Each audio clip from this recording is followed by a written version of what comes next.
Hey guys, how are you all? Welcome back to my channel.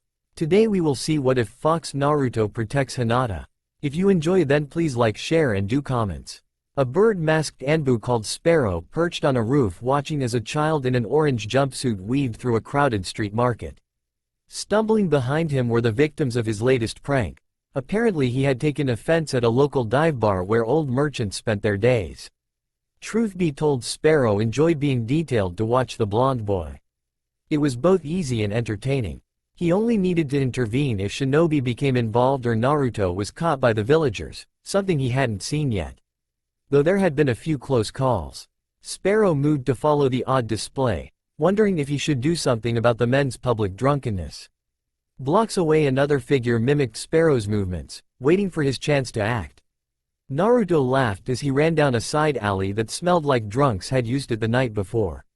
Mixing Tabasco sauce into their sake had worked out better than he had planned. The bar's patrons had been ready to rip into the bartender before one had seen him watching from across the street. He stopped and waited for the merchants to catch up. It looked like he had lost a couple dozen on his stroll. Over the years he had come to enjoy the chase as much as the prank. And sometimes they made it too easy. The merchants blocked the alley, glaring at him. He leaned against a brick wall with faded graffiti. They were waiting for more of their friends to catch up before they made a move, but that didn't stop them yelling at him. "Damn it, you know how much high-quality sake you ruined? I know there was nothing high quality about that Toad Slim you were drinking. Besides, I did you a favor. Don't you know it's shameful to be drinking this early?" Naruto said, thumbing his nose at them. Several looked ready to explode. "The only shameful thing here is you. But we know how to fix that, don't we, boys?" The remainder of his drinking buddies roared and charged down the alley. Naruto jumped onto a trash can and grabbed a fire escape, climbing towards the roof. The merchants tried to follow. The first few to reach the trash can knocked it over. The garbage stained their clothes. They didn't seem to mind the smell of rotten fruit and fish. More of them pushed against their friends, shoving them onto the ground with the trash. A few had the idea of standing under the fire escape and jumped towards the ladder. None of them managed more than a few inches. One particularly inebriated man glared at Naruto and took a swing of sake, the same sake they had been chasing Naruto for. He spit out the tainted liquid on another merchant's back, who spun around and punched him. Soon everyone who could stand was throwing their fist. Naruto watched until he heard a whistle on the street. Someone had noticed the drunkards finally and sounded the alarm. Naruto ran across the roofs, heading for a small park near the academy to lay low for a few hours. Someone was bound to come looking for him for starting that mess. That was if any of them remembered why they were there in the first place. He settled into the crock between some branches to take a nap while he waited. He dozed as the afternoon passed quietly. He had decided it was safe to leave his hiding spot when a hand shot between the branches, grabbing his ankle and pulled him from the tree. He landed hard, rolled and sprung up ready to fight. A person in all black and a cheap festival mask watched him. Naruto talked while he planned his escape. "What's the big idea pulling me out of the tree like that?" The figure cocked its head, then pointed behind Naruto. The blonde shinobi drew a kunai. "You think I'm gonna fall for that?" Something struck his shoulder. He sprawled on the ground. His arm went numb. Struggling, he got back to his feet, facing the mob of drunken men. They seemed to have picked up quite a few sober people along the way. Most were armed with broken boards and branches. Naruto watched as they spread out so he couldn't run. He figured it was time to try a bluff. Quickly Naruto went through a series of hand signs. They didn't mean anything, but he was betting the mob wouldn't know that. "You guys want to fight? Fine, I can spare some time to kick your butts. Cut the crap. We all know you can't use ninja stuff for the crap of a ninja's worth of shit," a drunk said, swaying as he shouted in Naruto's general direction. Another one hit the first drunk's head. "Knock it off, Diasui. You're making us look bad. Hey, why don't we knock the demon off instead?" Someone shouted. The mob cheered and closed in around Naruto. He ducked the first swing of a board, but another caught his leg. Feeling was returning to his arm, but all he had was a pins and needle sensation, which was for the best as he used his arm to block a thick branch. He rolled and kicked, sending two attackers to the ground. Behind them was a break in the crowd and he ran for it. A large drunken man stumbled into his path and brought a rotten stick down towards his head. Naruto grabbed the branch and yanked it from the surprised man. Wire wrapped around his wrist and pulled him back. It bit deep into his skin, slicing through muscle. It felt like his bones were being cut. Droplets of blood flew from his wrists as he was hauled towards the tree at an incredible speed. He slammed into the bark hard enough to bruise a rib. The masked shinobi drove a three-pronged kunai into Naruto's hands, trapping him against the tree, then stepped back as the mob descended. Naruto couldn't hold back a scream as his hands were shredded. Hinata walked out of the academy. She had spent the past few hours studying in the school's library. It wasn't as comprehensive as her clan's, but she was less likely to meet anyone from her family there.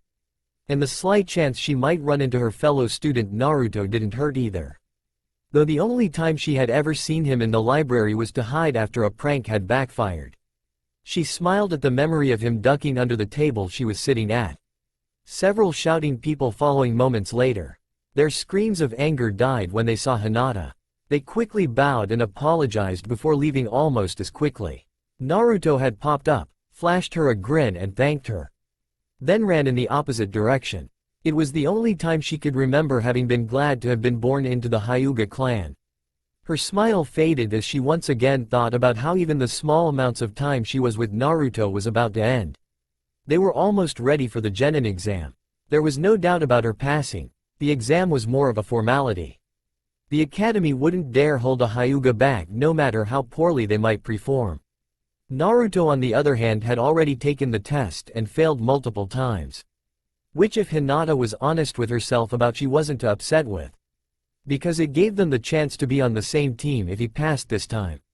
Not that she deserved to be on the same team as him. Not when she had just admitted to herself she was glad for his failure. As much as she wished they could be on the same team, she'd never wish for Naruto to be saddled with a useless backstabbing Hyuga like herself. She shook those thoughts from her mind. She was going to be on someone's team and she had to try and pull her weight. Naruto never let his failures get to him. He just kept pushing through and she had to as well. A slight detour led her to a park where her cousin Neji sometimes trained his Byakugan. Distance markers had been set up in the park and surrounding neighborhoods. Hinata activated her own Byakugan and began looking for all the markers. Her father demanded that she not only be able to find people but objects as well. The Byakugan's natural tendency to focus on chakra made this exceedingly difficult. But one chakra network in particular caught her eye. When she was 8 and had first began to train with her Byakugan, her father had taken her to the hospital and made her watch the patients in the ICU as their chakra networks had flickered, dimmed and faded. As they died, she had been forced to watch for hours again and again until she had finally collapsed from exhaustion. The chakra she saw now looked like theirs, pulsing and dimming. The person was close, in the park. She hesitated. If she went for help they might die before someone came. If she went to help she'd lose time, but she might be able to do something. She knew the academy's basic medical techniques. Naruto would help them. She ran towards the chakra signature. What she found caused her to stop short and simultaneously want to vomit and faint. Naruto was leaning against a tree. A three-pronged kunai had been driven through his hands so he couldn't fall over. His arms, face, shirt and lap were covered in blood from deep cuts on his wrists. He moaned weakly and tried to shift his position. The wire wrapped around his wrists bit deeper, bringing fresh blood. The goggles he always wore were caked with blood, one lens cracked. A broken sake bottle lay next to him, its jagged end covered in blood leading back to a deep twisted gash on his side. His face, what she could see of him under the blood, was swollen and discolored, one eye completely forced closed. The metallic scent of blood stung her throat. Naruto-kun. She rushed forward and pulled the kunai out of his hands. The wire cut deeper as he sagged forward. She quickly cut the wire with the kunai. Once he was free he toppled over. Hinata pulled the bandage off her leg that most shinobi wore under their kunai pouch and used it to stop the worst of his bleeding from his wrists. She scooped him up in the position taught at the academy for transporting a severely injured teammate. She ran from the park, jumping onto a nearby roof and moving towards the hospital. "Hold on, Naruto-kun, I will get you help. Just hold on, please hold on. I know you can do it. Please please please don't leave me alone again." She moved at a speed that would have put any other student to shame. Hinata burst through the doors into the hospital. "Please help, Naruto-kun was attacked." Several nurses and doctors turned to look at her, but no one moved to help. A few looked away ashamed. More pretended to not have heard her. The worst though were the ones that actually looked glad to see Naruto in such a state. Please, he needs help or he'll die. Serves that thing right, said a patient sitting in a chair near Hinata. Because her hands were busy with Naruto, she kicked his chair and sent him sprawling on the ground. He gave a startled cry and was prepared to shout his outrage until he saw his eyes. As quick as he could, he crawled backward out of the room. A few nurses joined him, starting to question which of the children before them had the demon. "You heard the girl," shouted another doctor striding into the room. No one moved. "That's an order. Anyone who doesn't want to follow it is dismissed here and now." Suddenly everyone was rushing to get a gurney and equipment. The doctor and a nurse eased Naruto off of Hinata. She collapsed from exhaustion before they had him secured on the gurney. Sarutobi, the third Hokage, sat attempting to paint a panoramic view of the village in one of his rare free moments between the tedious paperwork that seemed to be breeding in his office. He should really have someone look into it. Anko tended to enjoy strange and dangerous creatures. Sarutobi removed his pipe from his mouth and sighed. He was having difficulties capturing the wonder he once saw, just another sign he had been at the job for too long. A masked Anbu agent appeared next to him. "Hokage, sir, there is an issue with Naruto." "What is it this time? Did he slip more red dye into the women's showers at the academy?" Sarutobi said. He had actually found that prank enjoyable. "I am afraid not. He was brought to the hospital earlier in critical condition." The Anbu agent never finished. Sarutobi was already moving with a speed that should have been all but impossible for anyone, let alone a man of his advanced age. Even his personal bodyguards were unable to keep up, much to their dismay and embarrassment. It would take barrels of sake to keep anyone who saw their failure quiet. The doctor was writing a few last notes on Naruto's papers when Sarutobi appeared in the hospital room. "What is Naruto's condition?" "Stable, but it was close this time. Massive blood loss, deep lacerations on his wrists. Luckily, somehow his ulnar artery wasn't severed. Stabbed through both hands with a kunai. Stomach cued with a bottle. 3 bruised ribs, dislocated shoulder, and in general having the crap beat out of him. By all rights he should be dead. It's the 3rd time in 2 years he's been in this situation." He paused to make sure they were alone. "There is one other thing. It appears that beyond his natural healing, a mild healing jutsu was applied to keep him alive before he was found." Sarutobi sank into a chair. He hadn't imagined things were that bad, not after he had assigned an Anbu to guard the boy. He would have to look into why they hadn't intervened. Who brought him in? A young girl. She can't be older than Naruto. She brought him in through the front doors covered in his blood. It was interesting. I've treated a few Hyuga in my time, but the look she gave another patient when they said that Naruto had gotten what he deserved would have put any of her clan to shame. The doctor said, "Is she still here? I would like to thank her and hear how she came to find him."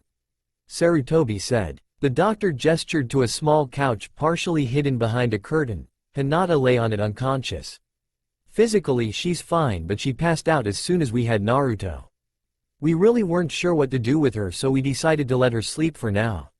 Sarutobi looked at the sleeping girl. She lacked the scowl most Hyugas seemed to have, and their clan was not known for generosity within the village. That, along with the fact most people would simply have ignored Naruto, had stirred his curiosity. He set a hand on Hinata's forehead. "No, Mark, a member of the main branch." As her eyes fluttered open, he recalled who she was. Hinata, the eldest daughter of the clan's head. It was also then he realized he had been actively avoiding the Hyuga clan over recent years. Rarely seeing them outside of the council meetings. He could hardly believe how much Hinata he'd grown.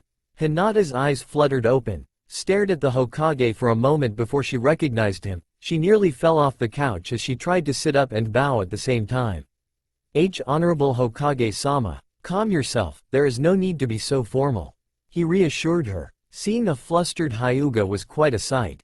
"Yes sir," Hinata said. "At least he hasn't called me out for my mistake in disrespectful greeting. I understand you are the one who brought Naruto here.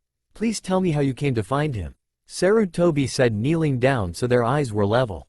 "Yes sir, Hokage-sama," she said, starting with walking to the park, practicing, noticing the dying chakra, finding Naruto, and bringing him to the hospital.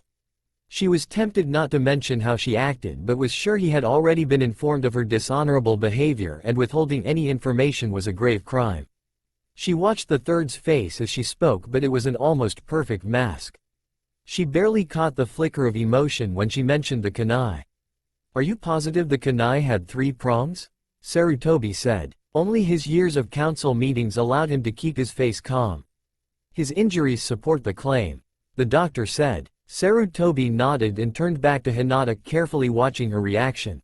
Thankfully she did not seem to realize the significance of the weapon. Thank you. I have one last question. Why did you help him? I am afraid I do not understand the question, Honorable Hokage-sama. Hinata said. It is no secret that many of your peers dislike Naruto. As shameful as it may be, I feel many would have ignored Naruto in his distress. So why didn't you? Sarutobi said. In truth, he thought several might have assisted in some way, but for his purposes it was better that Hinata did not know that. I couldn't. I am sorry if I have done something wrong, but I would do the same again. Naruto has done nothing to deserve his treatment. He has pulled a few pranks, but he is always working hard, training into the night to try and become a shinobi. Anyone who would willingly leave someone, especially Naruto-kun in that situation, has no business being a shinobi. She hadn't realized she had raised her voice until she finished. Oh Kami, I yelled in front of the Hokage. I yelled at the Hokage. What will my father do when he finds out about this? Will he even get the chance? The Hokage could simply arrange for me to disappear after my actions. To her surprise, though, the old man was smiling. It's not often that I have heard it put in such terms, but you are correct. Thank you for helping him when he needed you. It was nothing, Honorable Hokage-sama. Naruto-kun would have done the same for me. Hinata said, thanking her ancestors that he had not taken offense. Given her treatment by the elders, though she suspected that her ancestors would be as disappointed as they were. The Hokage looked at Naruto, his face wrapped in bandages. Yes, I think that he would. Honorable Hokage-sama. Who would do something like this to Naruto-kun? Hinata said, I have a few ideas, but that is a matter for me to deal with. For now you should return to your clan. He rested a hand on Hinata's shoulder. You have done a great service to the village today. Thank you, Honorable Hokage-sama. Will Naruto-kun be alright? Hinata said, looking at her crush covered in bandages. At least he seemed to be sleeping peacefully. Yes, you saved his life today, not many can say they have done as such. He said. Hinata bowed again and paused to look at Naruto wrapped in thick bandages one last time. She didn't linger, knowing the Hokage was observing her. The Hokage waited until Hinata had left and signaled one of his guards, an Anbu called Cobra. The oversized hood on his jacket bagged around his neck, mimicking a cobra's hood. Sarutobi used him for sensitive errands. Retrieve the kunai used against Naruto and locate Sparrow. Cobra bowed and disappeared. The Hokage retired to an office he kept at the hospital for such incidents. It was only a few minutes before Cobra returned, followed by Sparrow. Cobra presented the bloody kunai to the Hokage. I found Sparrow near the kunai under a powerful genjutsu. Sparrow report. Sarutobi said, examining the kunai. I followed Naruto as he fled from the victims of his latest prank. He was able to escape them with relative ease. The last sighting I had of him was in the late afternoon while he concealed himself in a tree. I have no memory after that until Cobra discovered me. Sparrow said. He was embarrassed that he had been caught in a genjutsu, even such a powerful one. He had always considered himself fairly adept at them himself. Sarutobi frowned and dismissed Sparrow. He began a series of minor jutsus designed to gather information about an item, including the people who had handled it recently. The military police had designed them decades ago. Sadly, most were lost with the Uchiha clan. When he finished, he leaned back. There were no traces of whoever had used it against Naruto. What do you make of this Cobra? Over the years, Sarutobi had come to use Cobra as a sounding board for complex problems. I believe we have 2 separate problems. There have been guards who simply refused to help Naruto or even positioned him for ambushes. This problem has decreased since he began the academy, and his skills at avoiding capture have increased. Even I have had difficulties following him because of his unorthodox movements. The larger problem is the systematic attack against him and those guarding him. Considering the methods and severity of the attacks, it appears that the goal is torture rather than death.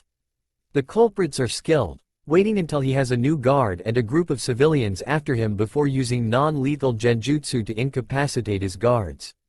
Cobra said. Pulling out his pipe, Sarutobi placed it in his mouth without lighting it. Post a new guard while he is here. Yes sir, sir, is that really one of the fourths? Cobra said. No, it is the same design, however it lacks the seal he placed on all of his kunai. Not many people would know that, however nearly everyone would recognize the design. Sarutobi said. Fate had a cruel humor to use it against Naruto. If a civilian had found it, things could have become even more difficult. As it stood, he was dealing with someone or a group that was acting directly against his laws. The Hyuga compound, because really it was its own fortress within the village, was only a few blocks from the hospital. In fact, the whole Hyuga compound was surrounded by businesses and public buildings. Few people wanted to live near an entire clan that could see through walls whenever they wanted. Though as a rule the Hyugas rarely looked beyond their own ramparts. Hinata's jacket was covered in Naruto's blood, so she stopped off at a laundromat one of the branch members had told her about. Her father demanded perfection, which included remaining clean while achieving it. He thought to get dirty was beneath the Hyuga. As a result, several members of the clan, her included, stashed spare clothes there. The owners of the laundromat, an elderly couple, didn't mind because they received a good deal of business in exchange for their silence. Hinata quickly changed into clean clothes and left her old ones to be washed. The elderly woman gave her an odd look when she handed over the blood-stained jacket but didn't ask questions. The arrangement was business and nothing more. The branch guards at the gate gave Hinata a slight nod as she passed them. She had hoped to avoid her father and sneak to her room. But as soon as she opened the front door she found him waiting. You're very late. The academy let out several hours ago. Explain. I am sorry. I was training, and lost track of time. Hinata knew her father would scold her for sinking so low as to help someone outside of the clan. Despite what the Hokage may have said to her. Do you have anything to show for your training? He said, not bothering to keep the contempt from his voice. Hinata thought of Naruto in the hospital, still alive, the Hokage's smile. He would see those things as weakness. No father, I do not. I expect nothing from you and yet you continue to disappoint me. You will receive no meal tonight. I would like to have an elder spar with you since you clearly wish to improve, futile as it may be, but the elders will be joining your sister and I for an important dinner. He said. Hinata nodded. She remembered when she had accompanied him and her clan to such events. But it had been years since she was instructed to come. Now she was an embarrassment to be hidden away. In her room Hinata sat with her legs drawn up hugging a pillow. She tried to focus on Naruto, ignoring the voice in the back of her mind that told her she was a failure, a disappointment. Even the distance she could see was frowned upon by her clan. But on a whim she turned her gaze towards the hospital and Naruto's room. Surprisingly she could just see him. Not as clearly as if she were there, but enough to watch the slow rise and fall of his chest. Someone else entered the hospital room. Hinata watched them even though she couldn't tell what they were doing. I'm sure it's just a nurse, or someone checking on him. Her instincts told her to investigate. It was ridiculous, but Hinata climbed out her window and made her way along the roofs towards Naruto's hospital room. The second figure had left when Hinata crouched on his window and pushed it open. If only I could do this well when my family was watching. As soon as she entered the room something tingled in her nose, a smell she recognized from one of her family's numerous lessons on poison. If there was any doubt, Naruto lay on the bed, white and gasping for breath. Blue veins stood out along his throat. Hinata ran down the hall, towards the nearest chakra signature that wasn't a patient. She rounded a corner and found the doctor who had treated Naruto. He blinked in surprise. Visiting hours ended several hours ago. Naruto-kun's been poisoned, Hinata said. The doctor ran past her into his room, checking Naruto's pulse and his strangled breathing. He hit a button on the wall. Somewhere else a buzzer went off and feet ran towards them. The doctor gave the nurses instructions. While one went to get an antidote, the other got a ventilation bag and compressed Naruto's chest while the doctor used the bag to force air into Naruto's lungs. Hinata watched. She didn't want to see this, but she couldn't bring herself to leave. These could be his final moments. All the possibilities of them together began to fade. Her eyes blurred with tears and her throat tightened. Her front was burning, her back freezing. Stupid, you're not crying for Naruto, you're crying for yourself. And all the chances you will be losing. What kind of person are you? If you'd come sooner he'd be alright. The second nurse returned and jabbed a needle into Naruto's arm. For several minutes nothing happened, then he began to breathe on his own again. The doctor sighed with relief, then noticed Hinata was still standing in the corner. That's twice you've saved his life. What were you doing here though? Hinata explained, blushing when she admitted she had more or less been spying on Naruto. Well, I suppose it was good that you were watching him. He'll be fine, but without you and his resistance, who knows? The doctor said. Our resistance? Hinata said. The time it took to build up a resistance to poison even with constant exposure was long, not to mention the vast differences in poisons. This isn't the first time something like this has happened. I don't want to impose, it being so late, but would you stay and watch him for a few more minutes? I need to see who was on duty tonight, and clearly Naruto's guards aren't going to help. The doctor said. Oh, of course, Hinata said, sitting in a chair by the bed. She watched the slow even breathing of her crush, staring hard to reassure herself that he was alive. Every so often she'd check the halls and surrounding floors with her Byakugan, but everything seemed calm. The longer the doctor was away, the more daring Hinata became, scooting close to Naruto, resting her hands on the bed, moving some hair out of his face. The swelling from the attack had already disappeared. Absently she traced the whisker marks on his cheeks. Her mind stared to wonder. She imagined leaning over him, lowering her head until her lips touched his. Hinata jumped back, her face burning at the thought. It took several minutes for her to calm down. Naruto-kun, I don't deserve to be with you, but just for now, just for a few minutes let me pretend. She gently lifted his hand and rested it against her cheek. The Hokage was woken in the middle of the night by news that there had been another attempt on Naruto's life. He had hurried to the hospital where the nurse responsible for poisoning Naruto had been caught and detained by other members of the staff. Sarutobi looked over her sadly. She was young, in her early 20s. Her mother had died on the night the Kyuubi attacked. She glared at the Hokage. It's a monster. A god-damned monster. After everyone it killed, after everyone who has suffered because of it, how can you keep it alive? Is it some sick pet to you? It should be disemboweled. Its guts feed to the crows and the crows burned. You're not a leader. None of you have ever been leaders. Grow a pair of balls and end it. Or let someone else do it. Sarutobi motioned for Anbu agents to remove the ranting girl. The doctor watched her as they lead her away. I am sorry, I knew her parents, it never occurred to me she might actually try something like this. It isn't your fault, the Hokage said, sinking into a chair. If you suspect the worst from everyone, that is all you will ever find. If there is any blame, it lands on me and how I have dealt with this matter. Before I go, I would like to check on Naruto myself. Yes, sir, the doctor said. They were both surprised when they discovered Hinata, asleep, resting her head on Naruto's arm, with a light blush and a smile the Hokage couldn't remember having seen on her, or any Hyuga's face before.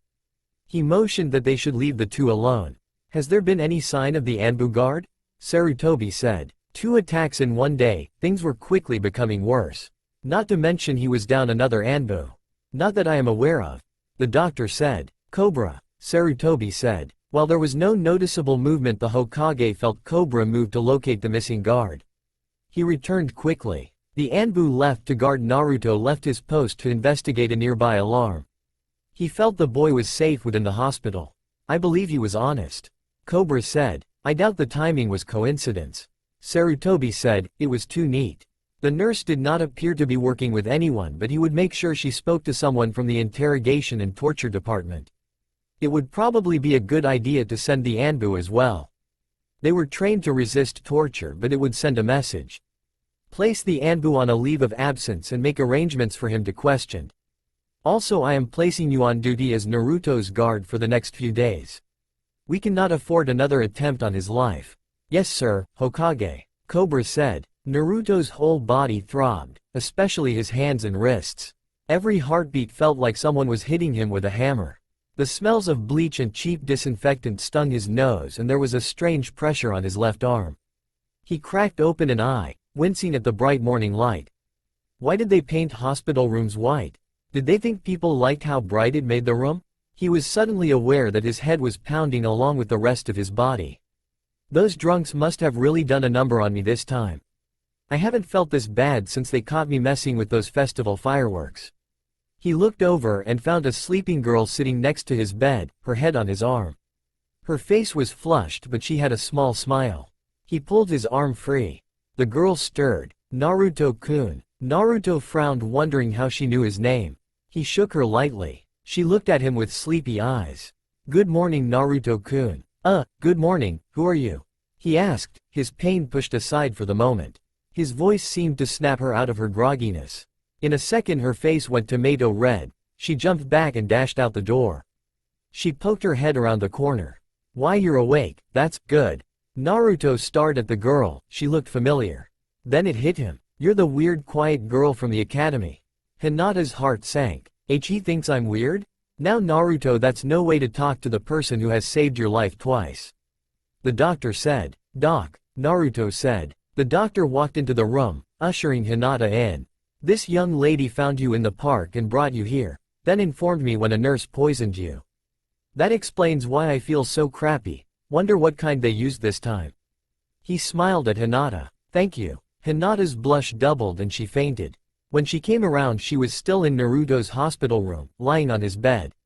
The one he had just been in himself. She fought to keep from passing out again, once was embarrassing enough.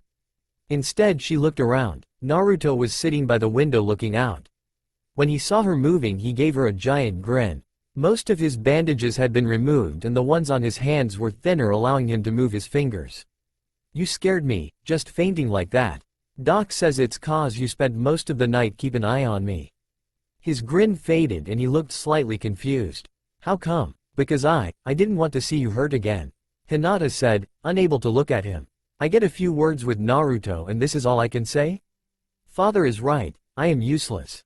Naruto watched Hinata confused. I wonder why she doesn't want to see me hurt. Seems like everyone else enjoys it. He thought bitterly. His mind turned to his freedom from the hospital when the doctor walked in. Well, Naruto, it looks like you're well enough to leave. The doctor said, looking over his chart. But he was half dead yesterday. Hinata protested. He might look better but no one could heal that fast. Well yes, but Naruto is a quick healer. We gave up trying to explain it years ago. He'll still need a few days of rest, but if we kept him here he'd just cause trouble. He gave a knowing look at Naruto. Naruto looked away. Those bedpans had holes in them already. The doctor snorted to cover up a laugh. Since I know you want to get out of here, may I suggest you treat this young lady to lunch as thanks for all the help? Sounds like a plan. You're Hinata, right? Naruto said. She nodded, too surprised to speak. He didn't know her name. And he was inviting her to luck, just like a date. She struggled to remain calm at the thought. Great, let's go eat. He grabbed her hand and pulled her from the bed. As they moved down the hall everyone seemed to ignore them, or rather Naruto. Most turned or looked away, the worst looked through him. They were almost at the front entrance when Naruto caught sight of a flash of pink hair. Sakura-chan. Hey Sakura-chan, what are you doing here?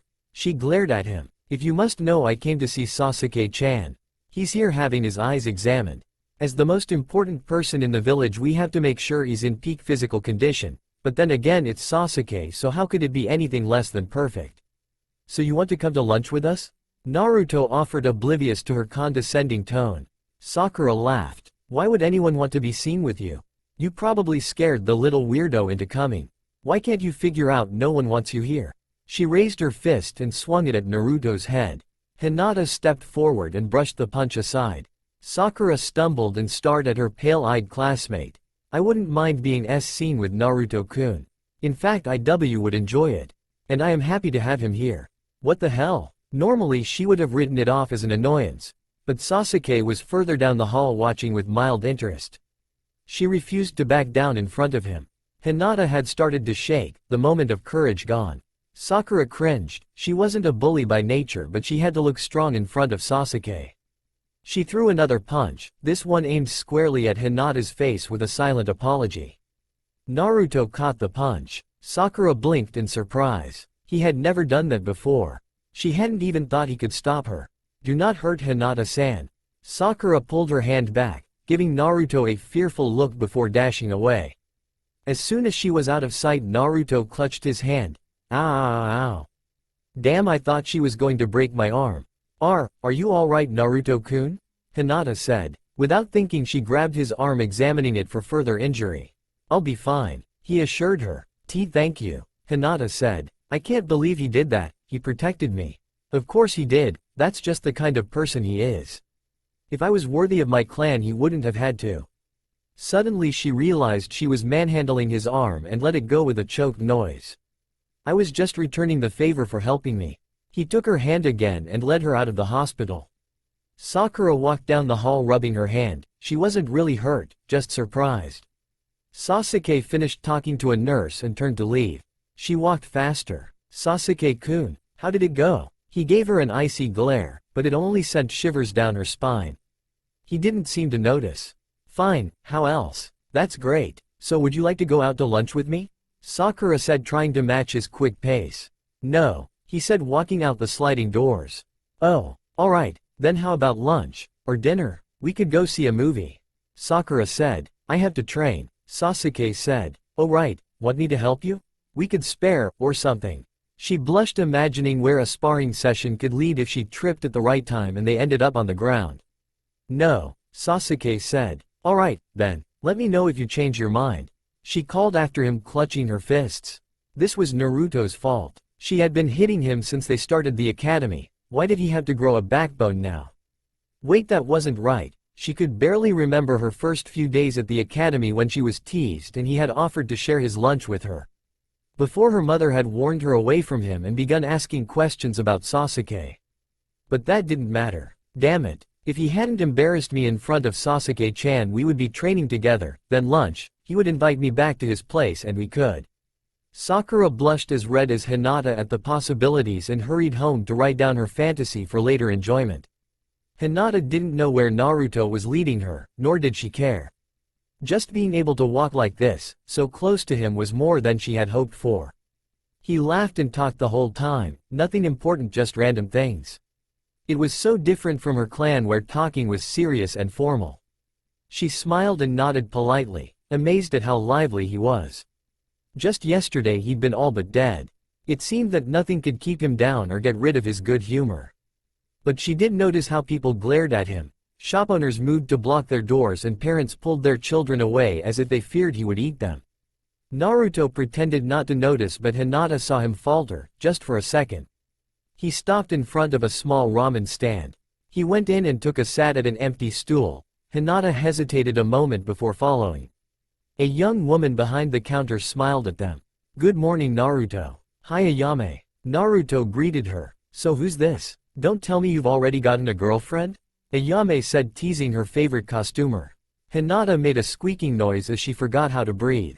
Naruto just laughed. No, this is Hinata-san, from the academy. She helped me out yesterday, so I'm treating her to lunch. Hinata's mind was in chaos. She had imagined Naruto as her boyfriend many times, but to hear someone else say it. It was almost too much. Was that what they looked like?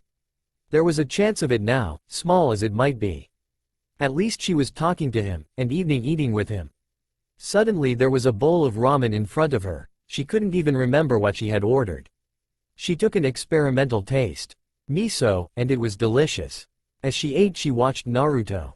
He was already on his third bowl, laughing with the woman and the older man in the kitchen. It was so different than when they were in class. There everyone either ignored him or badmouthed him. Here though, they listened and laughed. They talked to Naruto like he was just anyone else. And it showed as he opened up more. She realized that in class, even though he was just as goofy, he was also more guarded. She wanted to be able to see this side of Naruto more often. Maybe he'd open up to her like this soon, if she worked at it. Then maybe they could become more. Hinata-san? Hinata-san, Naruto said. Ah, I'm sorry. What did you say? Hinata said. I asked if the ramen was too spicy. You got all red again. Naruto said, pressing his hand to her forehead, checking for a fever. No, it was very good. Thank you for the meal. Hinata said, choking out the words and trying not to faint. This day was quickly becoming too much. No problem, Naruto said, pulling out a frog-shaped wallet. Hinata couldn't help but smile at it. Thanks again, Hinata-san. No problem, Naruto-kun. So, what are you planning to do for the rest of the day? Hinata said. Go home and rest. Doc might not look it, but he's scary when a patient doesn't follow his orders. Guess I'll see you at the academy. Naruto said. Yes, good day, Naruto-kun. Hinata said while she watched him stroll down the street. Then walked towards her clan's compound. She could only imagine how angry her father was with her, if anyone had noticed she was missing at all. But after a few hours with Naruto, whatever they might decide to do was worth it. Now she just needed to find a way to keep from being closed off from Naruto again. Naruto woke to a sound that was very rare in his apartment. Someone knocking at the door. He grabbed the kunai he kept under his pillow and rolled to the floor. The few people who were welcome there never bothered to knock. But by the same standard, those who came to try and kill him didn't knock either. At least not the serious ones. Still, it could be an amateur. Or someone trying to throw him off. He opened the door a crack, ready to fight or flee. And found a very red Hinata standing in the hall. "Hinata-san? Hello Naruto-kun. I wanted to thank you for breakfast yesterday, so I made you this," she said, holding out a bento box. He opened the door and let her in. As he closed it again, he realized just how messy his apartment was and wished he'd bothered to clean up the day before. Something that he'd never thought about before. Hinata sat the bento box on the kitchen table, then took in her surroundings. "I can't believe I'm actually in Naruto-kun's apartment." Everything was a mess. It was in such stark contrast to her house where everything was kept spotless that she didn't really know what to think. But there was a feel to everything, it all felt like home. Not like some model you had to keep spotless and take care not to do anything that could cause a mess. She wondered if there was anything she could do to make her room feel like this. She turned her attention to Naruto himself. He was wearing sky blue pajamas and a cartoonish sleeping cap. She also took note of the kunai he was holding. He sat down and opened the bento. Inside was rice, pickles, boiled fish and rolled omelets. "Wow Hinata-san, this looks great. I hope its taste is acceptable." She watched him take a bite of the rolled omelet. "This is really good. Maybe even better than Ichiraku's." "Ah, please don't tell him I said that he might stop feeding me," he said. "I won't, I promise. I'm glad you like it. I was afraid it would taste awful," she said. "Are you kidding? This is great, here, try some." He used his chopsticks and picked up part of a rolled omelet, holding it out for Hinata. She opened her mouth to decline, but he popped it in. "Naruto-kun, just feed me, like we're a couple." Her face started to turn red. Naruto watched her, worried. "Hinata-san, are you alright? You're not choking, are you?" No, I'm fine, thank you," she said. "Oh good, man, you keep scaring me," he said. "I'm sorry," she said. Naruto finished the bento in silence. "Thank you for the meal, guess I better get to training," he said. "Are you sure? You were still pretty banged up yesterday," Hinata said. "Oh yeah, a good day's rest and I'm completely recovered." Naruto scratched his cheek. "If you want, we could train together for a bit." Yes, if it wouldn't be an inconvenience," Hinata said. "Nope, just let me get ready," Naruto said, disappearing into his room. Hinata sat in his apartment. She was tempted to use her Byakugan to watch Naruto, blushing deeply at the possibilities. When he came back out, Naruto noticed how red Hinata was but wrote it off as more or less normal for her. They walked towards the training grounds. Hinata tried to strike up a conversation, but she couldn't seem to get any words out. Naruto grabbed her arm and pulled her back as something sailed past her head and hit his. "Hey, watch where you're throwing things," Naruto shouted after some kids. He wiped a rotten fruit from the side of his head. "Sorry about that, Hinata-san." Her heart tightened, he sounded so sad. Like I was his fault, but she couldn't believe it was. "Naruto-kun, why do the villagers treat you like that?" He shrugged. "I don't know, it's just always been that way. I try to ignore it." They arrived at a secluded training ground. Since he actually had someone to spar with, Naruto suggested they go through some of the basic moves from the academy. Hinata hesitated but then nodded. "Okay Naruto-kun." He paused, wondering why she seemed so nervous. Maybe she's afraid I don't have the skills for even these basic formations? Well, I'll just go all out and show her. They started. Naruto struck his kunai against Hinata's, then ducked under her next swing. After a few more strikes though, he jumped back confused. "Is something wrong, Hinata-san?" I'm sorry, I'll try to do better," she said, bowing deeply. "Hey, it's okay, there's no reason to get all nervous.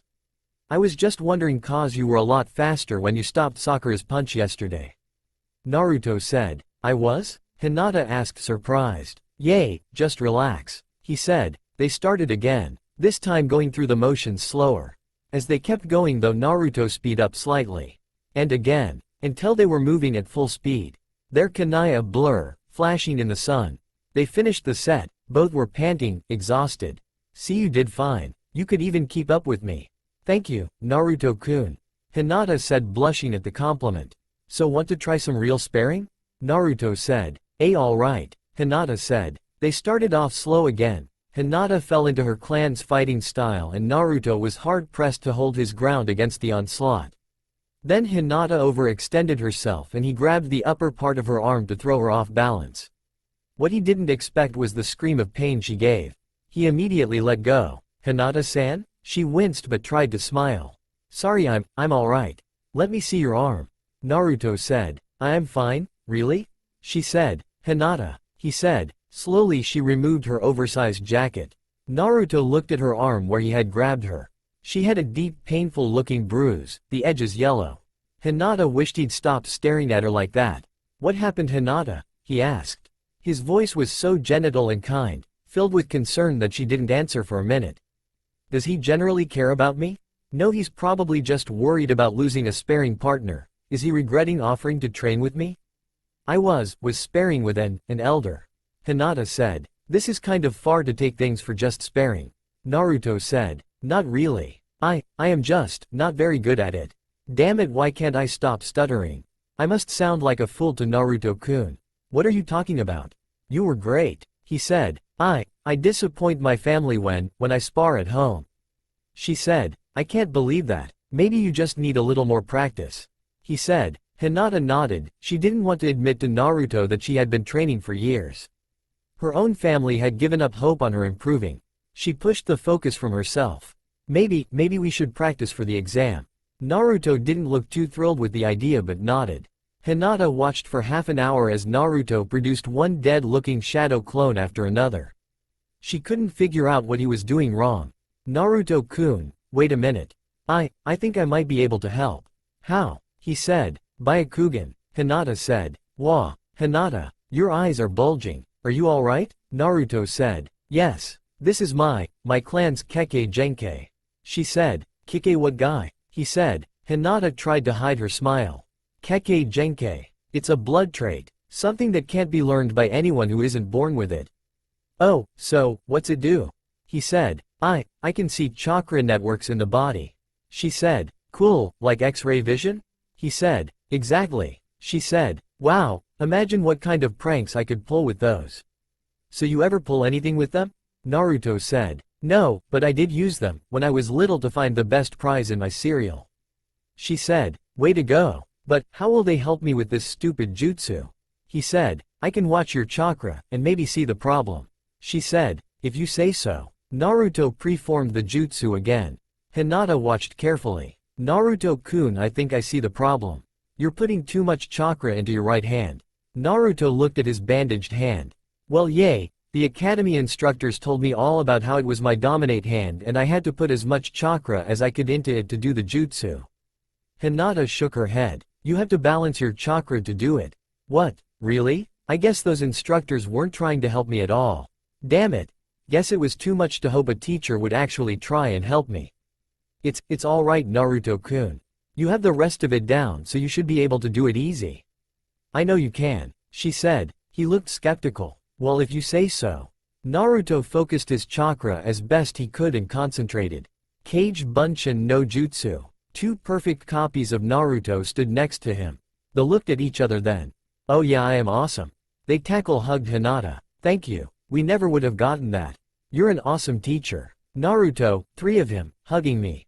Hinata passed out. Ah, you killed her. Wouldn't it be us since we're all me? Okay, how does that work exactly? Forget this. The two clones dispelled themselves, leaving the original Naruto hugging an unconscious Hinata. Hinata wondered where she was. It was comfy, but it wasn't her bed. She could feel grass under her. A light breeze touched her cheek and warm sun caressed her legs. It occurred to her she could just open her eyes and see, but that would mean moving, and right then lying completely still was her desire. Her pillow shifted slightly. Reluctantly, Hinata opened her eyes to see what was disturbing her peace, and found Naruto staring down at her. It only took Hinata a second to realize she was lying with her head on Naruto's lap. Finally, you've got to stop doing that. You scared me. Naruto was worried about me. And I'm in his lap. Hinata shot up and rolled out of his lap. Sorry. Not a problem. Come on, now that I've got this clone jutsu thing down, let's spar some more. Alright. Naruto-kun? Those clones you made were solid. How did you do that? They never taught us at the academy. Even my clan hasn't mentioned it. She said. Oh yay, one of the instructors said I should learn to do solid clones. That it'd impress everyone and they'd have to let me pass the exam. Naruto said. It is very impressive. There's no way an instructor would actually expect a student to learn that. Were they trying to make Naruto-kun fail? Like with the hand signs? She simply couldn't comprehend why so many people seemed to be working against Naruto. Thanks, you should try it too. I bet you could do it with no problem. Naruto said. I don't think I could manage it. I'm sorry Naruto-kun, but it's beyond me. Hinata said. Come on, if I can do it then you'd have no problem. Naruto said. Hinata found she couldn't say no to Naruto's support, even if it meant disappointing him. After several failed attempts she sank to the ground. She knew that Naruto was simply going to walk away and that would be the end of it. Sure enough, when she looked up, Naruto was gone. Stupid, what made me think he might actually stick around when he found out how incompetent I am? He was just being nice, but he has enough to do without being pulled down by me. She was so caught up in her own downward spiral that she didn't notice a figure approaching until they were right next to her. Hinata-san? She jumped up to see Naruto's confused face. Sorry, didn't mean to wake you. Here, I got us some lunch, he said, holding out a bag. What he didn't mention was that he more or less had to steal them from a nearby store. He'd left the money for them, but he knew they'd refuse to sell anything to him. Hinata took one of the box lunches. I'm surprised you're still here, Naruto-kun. Why? He said. Because, I can't do the jutsu. She said. You'd have to be a world-class jerk to abandon someone just cause they don't get something right away. I was working at it for months. He said. Thank you, Naruto-kun. Hinata said, ducking her head so he couldn't see her face. Not sure for what, but anytime. He said. Hinata started trying the jutsu again. Naruto made several more clones demonstrating it. To Hinata's embarrassment, the clones seemed content to stick around until she got it. Though she overheard a few plotting the pranks they could pull off now. Just before the sun set, she did it, producing a single solid clone. The clone and original looked at each other in shock. Of course, all the Naruto clones came over to congratulate her. They surrounded her, patting her and her clone on the back. Hinata's clone disappeared and she fainted again. Despite Hinata's desire, when she arrived at the academy the next day, her old habits took over and she took a seat in the back of the room. Naruto was already sitting across the room by the window, trying to balance a pen on his nose. Iruka called the class to order. The morning seemed to drag on. The basic material being covered had been drilled into her brain at the age of 6. Hinata's attention wandered to Naruto again and again. It was during one of these periods that she noticed the change. His bored expression suddenly came alive and he had to struggle not to laugh. 5 minutes later, the classroom door blew in. A red-faced Jonin stood outside. Demon brat, you're in for it this time. Iruka stepped in front of him. What's going on here? That thing filled the hot springs with bubble bath. We lost a whole block on the village under the suds. I couldn't have been Naruto. He's been here all day. Iruka said. It must have tricked you. I chased it from the hot springs myself until he disappeared in an alley. He has been here all morning. Iruka corrected, forcefully. Hold on, sensei. Let me get this straight. I pulled this prank, and then outran a Jonin, lost him and made it back here before he did. All while no one noticed I was gone? Maybe you should pass me right now if I can do that. The Jonin looked embarrassed. He hadn't thought how it would sound laid out like that. I know it was him. Then file a complaint with the Hokage's office. Because so long as we are on academy grounds, I have full jurisdiction over the students. Iruka said. The Jonin gave Naruto a disgusted look before he left. Hinata wished she could sneak over to Naruto's desk and ask him how he had managed to pull it off. But she knew she wouldn't. That afternoon they had a special taijutsu lesson, a final review of the academy's basic style. Everyone ran to the schoolyard and formed up in rows, taking the basic stance as instructors walked between them. The lesion was going fairly well until one of the instructors reached Naruto. Come on kid, can't you even stand right? Hey, I was doing it just like you showed us. Naruto shot back. Oh, so it's my fault you're stupid? Fine, feet further apart, arms lower, hold them out a little more. No, that foot points and the other goes out. The instructor spent another minute yelling at Naruto. When he moved on, Naruto was slouched over, grumbling. Hinata had watched silently. She knew Naruto's stance had been correct. The corrections the instructor had made left him wide open from every angle. She knew she should tell him. Just walk over and tell him. But suddenly she could barely stand. A lifetime of trying to hide and make herself unnoticeable competed with her feelings for Naruto and her knowledge of what was right. Stupid, what kind of friend would even hesitate? The instructor broke her thoughts. Alright, everyone pair up and spread out. Try a few practice matches. Nice and slow. The students began to take up positions across the yard. A few of the lazier ones simply walked back towards the academy and leaned against the wall. Naruto looked around eagerly, but a space had opened around him. Hinata took a deep breath and walked towards him. No one appeared to be paying attention to her, but she felt like everyone was watching. Naruto-kun. Oh hey Hinata-san. The instructor, he lied to you. She said. Huh? Your stance was right the first time. If you fought with the one he told you to, it would be almost impossible to win. She said. Really? Thanks. Naruto said, walking towards where the instructor was reviewing a sheet of paper. Oh Kami, he's going to attack the instructor. Hey teach, since you helped me with my stance, want to spar? Naruto said. Hinata let out a sigh of relief. Of course he wouldn't do that. But I thought he would. I'm no better than the other villagers. Get lost kid, he said. Come on, afraid I'll beat you? Naruto said. You couldn't hit me once, brat. He said. You sure? Naruto said. Alright, let's go. I can teach you a bit more today. The instructor said. He drew a large circle in the dirt. First one out. Taijutsu only. Naruto took the flawed stance the instructor had shown him. The instructor smiled. The other students had stopped and gathered around. Hinata saw bets being passed around. Lunches and small amounts of money. The instructor made the first move, charging. Naruto shifted from the flawed stance to the academies and blocked the instructor with the back of his hand. Then moved in under his guard and lightly slapped his chest. Just enough to show he could. Not one hit? The instructor brought his fist to Naruto's stomach hard enough to lift him off the ground. Naruto vomited and collapsed. You want to play kid, fine. He kicked Naruto, then again, laughing. None of the students knew what to do. Even the ones that disliked Naruto didn't think things should go this far. Hinata made a move to intervene but stopped. If her father found out she had acted against an instructor, stopping another student from hitting Naruto was one thing, but the shame she would bring her clan to act against an authority figure. But she couldn't leave Naruto. Iruka would stop this, but he was probably still in the classroom. Before she could chicken out and grabbed a rock and threw it as hard as she could at the classroom window, which luckily looked out over the yard. The rock went straight through the window, shattering it. The instructor stopped kicking Naruto and looked up. A second later, Iruka appeared at the broken window. What's going on out here? He looked down and saw Naruto. He jumped through the broken window, landing in the circle. What the hell happened here? Just some instruction. Kid wouldn't learn. So he was cut off as Iruka slammed a fist into his head. He crumbled to the ground.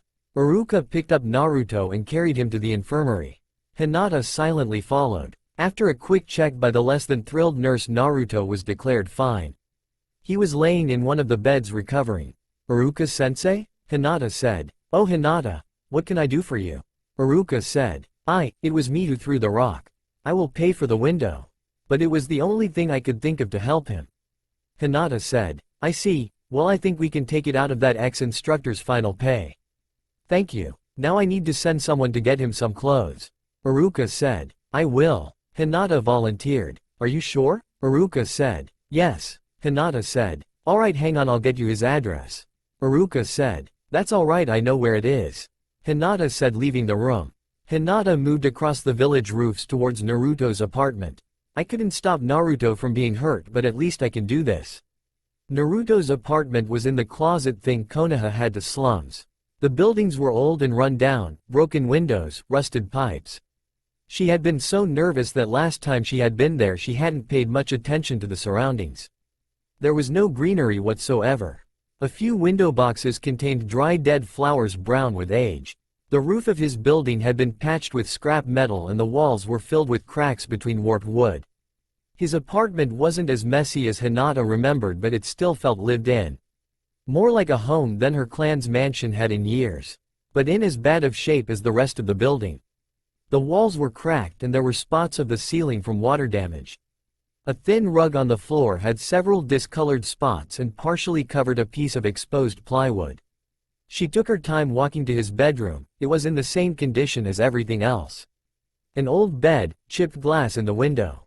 But sitting on the windowsill was a small potted plant. A tag on the pot read, Yuki-kun. The only thing inside his closet was a box of scrolls and 2 identical orange jumpsuits.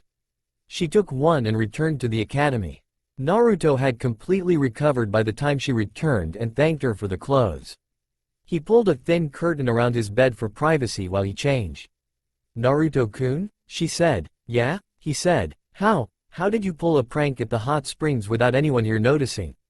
She said. "Oh that. Well, I had the idea a while ago but wasn't sure how I'd manage to get away. Always seemed to be a lot of jonins hanging around. After you helped me with the cage bunshin no jutsu, though I figured they'd be the perfect way. Have one of them then dispel themselves. It worked great too. But it was weird. When my shadow clone disappeared I suddenly remembered everything it had seen. Almost fell out of my seat laughing at the look on the people's faces as they ran from the bath." He said, pulling the curtain back. His other clothes were stashed in a trash bag he had found. "You remember what your clones do?" she said. "Yeah, you should give it a try." He said. I don't know if I can. Last time used up almost all my chakra." She said. "Really?" He said. "Yes, don't you feel tired after using it?" She said. "Not really." He said. "That must mean you have an incredible amount of chakra." She said. "Thanks. Come on, if I don't get back to class soon Iruka will have my head." He said. The next few days continued on like normal. During lessons Hinata couldn't work up the nerve to talk to Naruto, but after class they would meet at a secluded training ground and spar. Hinata was amazed at Naruto's improvement now that he was balancing his chakra. And Naruto for his part was pleased with Hinata's fighting style. By the 3rd day she could outfight 2 of his clones at once.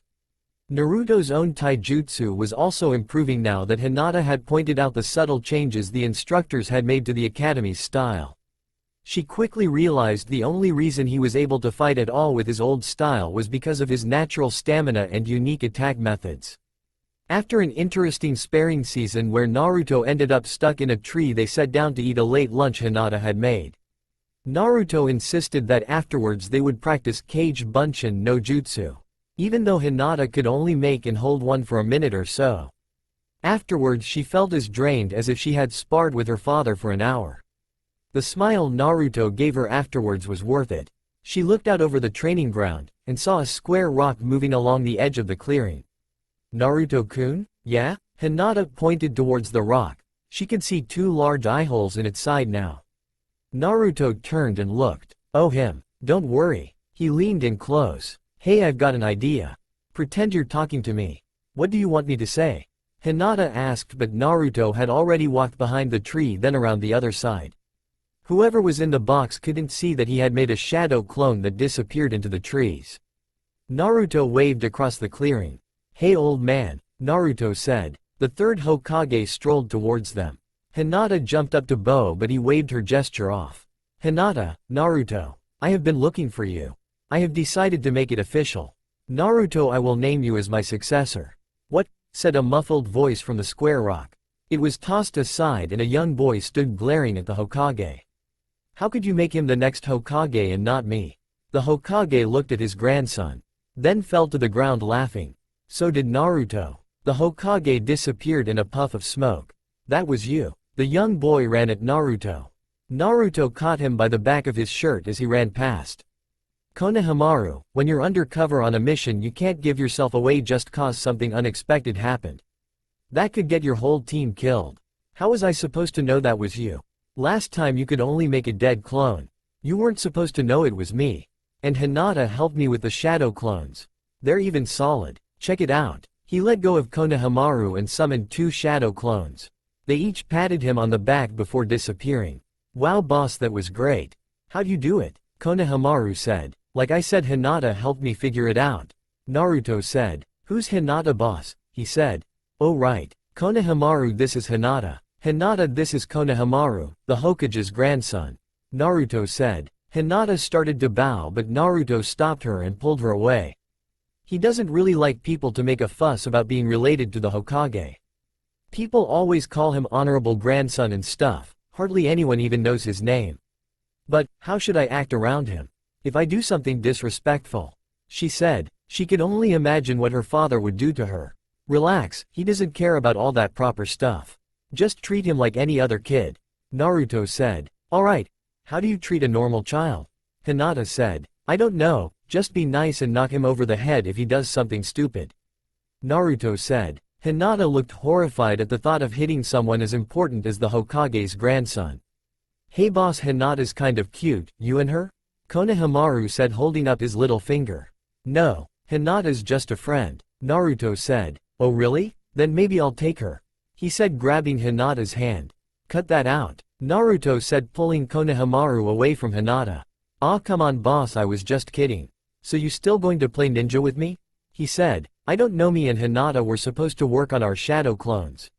Naruto said. It's alright Naruto-kun, it might be fun to play.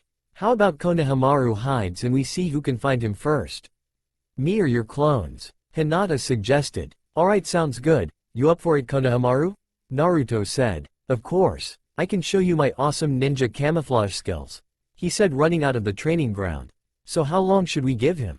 Naruto said. 10 minutes? Hinata said. Sounds good. Hey, let's make this a little more fun. Loser has to do one thing the winner asks? Sounds good, Hinata said, her mind filling with ideas. None of which she would ever dare say. When the 10 minutes were up, Naruto made 20 clones and took off towards the village. Hinata moved much slower, but she already knew where she was going. Konohamaru smiled to himself. Behind the playground was a dry drainage ditch filled with cattail taller than he was. Hidden by the overgrowth was a small pipe, just big enough for him to crawl through that lead to a concrete box. The only source of light was a drain in the ceiling. It was the perfect place to hide. He could imagine Naruto running all over the village trying to find him. A hand fell on his shoulder. Got you. Ah, Konohamaru jumped away. He turned to find Hinata crouched behind him. This is a very good hiding place. She said. Hold on lady, how did you find me so fast? He said. I just watched you. Hinata said, activating her Byakugan. Ah, your eyes. Oh man, boss is gonna kill me if that's my fault. He said. Hinata couldn't help but laugh at Konohamaru's exaggerated antics. It's alright, it's my clan's Keki Genkai. I can see through some objects in a very long way. Wow, that's pretty cool. He said. Hinata blushed. It was only the second time someone had called her Byakugan cool. Thank you. Hey, can you teach me that shadow clone thing boss was doing? I can't let my eternal rival get ahead of me. He said. Eternal rival? She said. Yeah, we're both aiming for the title of Lord Hokage. Of course I will get it first. He said. If Naruto is your rival, then why do you call him boss? She said. Cause as much as I hate to admit it, he's stronger than me right now. So until I can beat him, I said I'd work for him in exchange for him showing me some super secret techniques. Besides, he's like me. He said. Naruto's like you? She said. Yeah, the village pretty much hates him. Even my tutor Four Eyes says I should stay away from him. Just means they don't know him. We both want the title Lord Hokage so people will recognize us for who we are. He said. Seeing you for who you are. Hinata said, imagining what that would be like. Hey, I know that look, you want to become our rival for the title of Lord Hokage. No, I mean, I wouldn't have what it took to become Hokage. Hinata said. What are you talking about? You found me before boss. Hey, I got it. From now on Naruto's my eternal rival and you're my new boss. He said. What? But I can't be, I mean Naruto. She said. Come on, let's go find my eternal rival and tell him. I'll be sure to win now that I have you. Konohamaru said, crawling out of the drainage ditch. Hinata followed. Oh no, what if Naruto thinks I stole Konohamaru? He'll hate me for sure. I can't believe this. The first Naruto they found was a clone that quickly dispersed itself. Within minutes the really Naruto showed up. Aw man, how'd you find him so fast?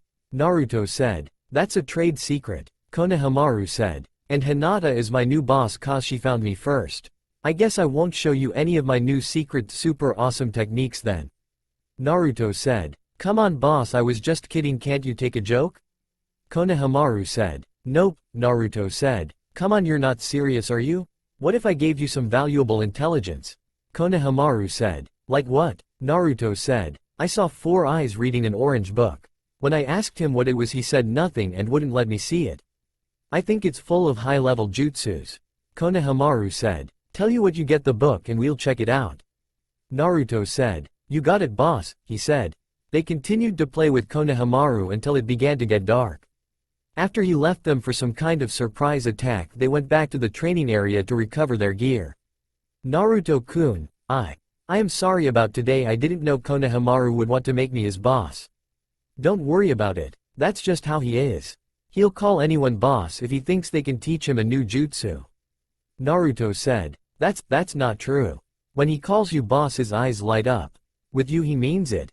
Hinata said. Naruto scratched his cheek. You think? Guess I'll have to teach him a new jutsu then. The day before the exam they lay panting on the grass, covered in mud with shallow cuts. Each exhausted from going all out.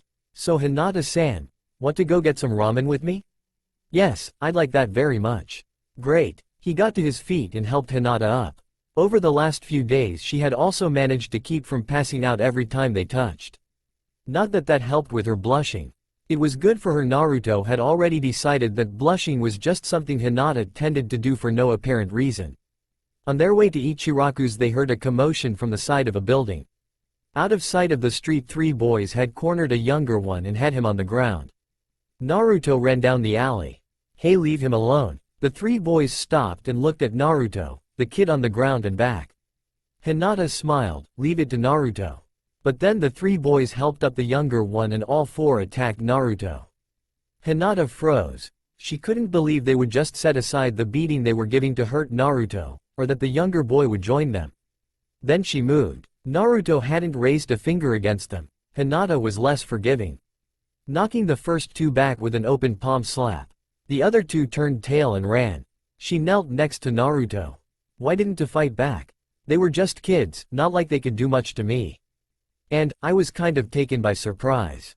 He said it with a smile, but she heard the hurt behind his words. Right then she wanted to wrap her arms around him to try and take his pain away. Complete strangers fighting each other would set aside their differences to hurt him. But then he stood up and her chance was gone. The ramen was good, but they were both quiet. Afterwards they said their goodbyes. Naruto-kun, in case I don't get to see you tomorrow before the exam. Good luck. I know you can do it. Of course I can, thanks to all your help, he said. She blushed and watched him walk away before returning to her own house. Over dinner she had made the decision to ask her father why Naruto was so hated. Surely he would know. If he found it disrespectful for her to ask, well, his disappointment would be nothing new. As expected, her father was not pleased with her being out so late, even if it was for training. He was waiting for her at the entrance to the main house. It was never a good sign when he was waiting. Before she could ask about Naruto, he spoke. You have spent so much time practicing recently, surely you must have something to show for it. You will spar with Hugin and we shall see the fruits of your labor. Hinata nodded but began to shake. Of all the elders of her family, Hugin was the most violent, delighting in reminding her that she was worthless in their eyes. She quietly followed her father to one of the smaller training rooms and took her spot. Hugin was old and overweight but still a master of her clan's style. His eyes looked dead as he smiled at her. At her father's signal the match began. Hugin drove his hits against her, pressing her back. She could barely keep up with them, remembering all of the past times he had hurt her. Then Naruto flashed in her mind.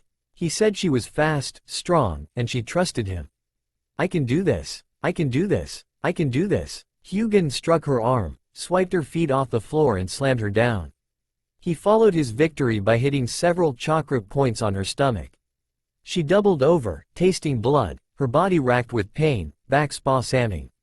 He casually picked her up by her ankle and tossed her into the training room's wall. The thin screen split under the force of the hit, as she lay on the floor and began to shiver as the rest of her clan left. Eventually she managed to get up and stagger down the hall. Normally after a session like that she would go to her room and try to sleep off the worst of it. But she had made up her mind earlier that she would find out why the village treated Naruto like they did, and she found a new strength to move if it was for him. She walked to her father's study and was about to knock when she heard a noise that she hadn't heard in years. Her father's laugh. She cracked the door and looked in. Hanabi was sitting on their father's lap reading a scroll with him. They were laughing. Anger boiled inside of her, they had never had moments like that, he barely acknowledged her. She walked in standing as straight as she could. Her father and sister stopped and watched her.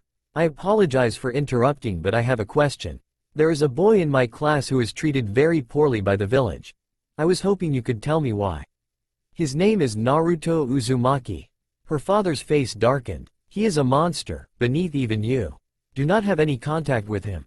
He is a murderer that thought to escape his crimes, but we saw through his treachery. Do you understand? A murderer? But he wouldn't harm any. Enough. The subject is closed, he said. Hinata flinched. Yes, father. Hinata said. She bowed quickly and left. Her father's killing intent had almost caused her to pass out. Naruto's a murderer? It can't be. Not Naruto-kun. He's so gentle, but if the village thinks he's a murderer for some reason, that would explain why they treat him like that. But still, Naruto. There were footsteps behind her. She turned and found Hyugen. She tried to look strong but knew she flinched. He just chuckled. It sent chills up her arms. Calm down, I have already reminded you of your worthlessness today. I am here to answer your question, about your classmate. Really? She asked, understandably mistrusting of him. Yes, believe my words if you wish or do not. But that boy is a mistake left behind by the fourth. He is the human form of the demon fox, the Kyuubi no Yoko. What? Hinata said. The fourth was not as strong as the stories lead us to believe. He could not kill the demon. Instead he sealed it in a baby, Naruto. The third for some foolish reason has kept the creature alive. I suppose so he can be used as a weapon should the need arise. The older members of the village know this. And treat him like the monster he is. The younger ones have picked up on this and done accordingly, Hyugen said. Naruto-kun is the Kyuubi? Hinata said. That is what I just said. It is the popular belief that he is biding his time until he is strong enough to assume his true form again. Hyugen said. His true form? Hinata said. Yes, a giant fox with 9 tails it uses to create tidal waves and landslides.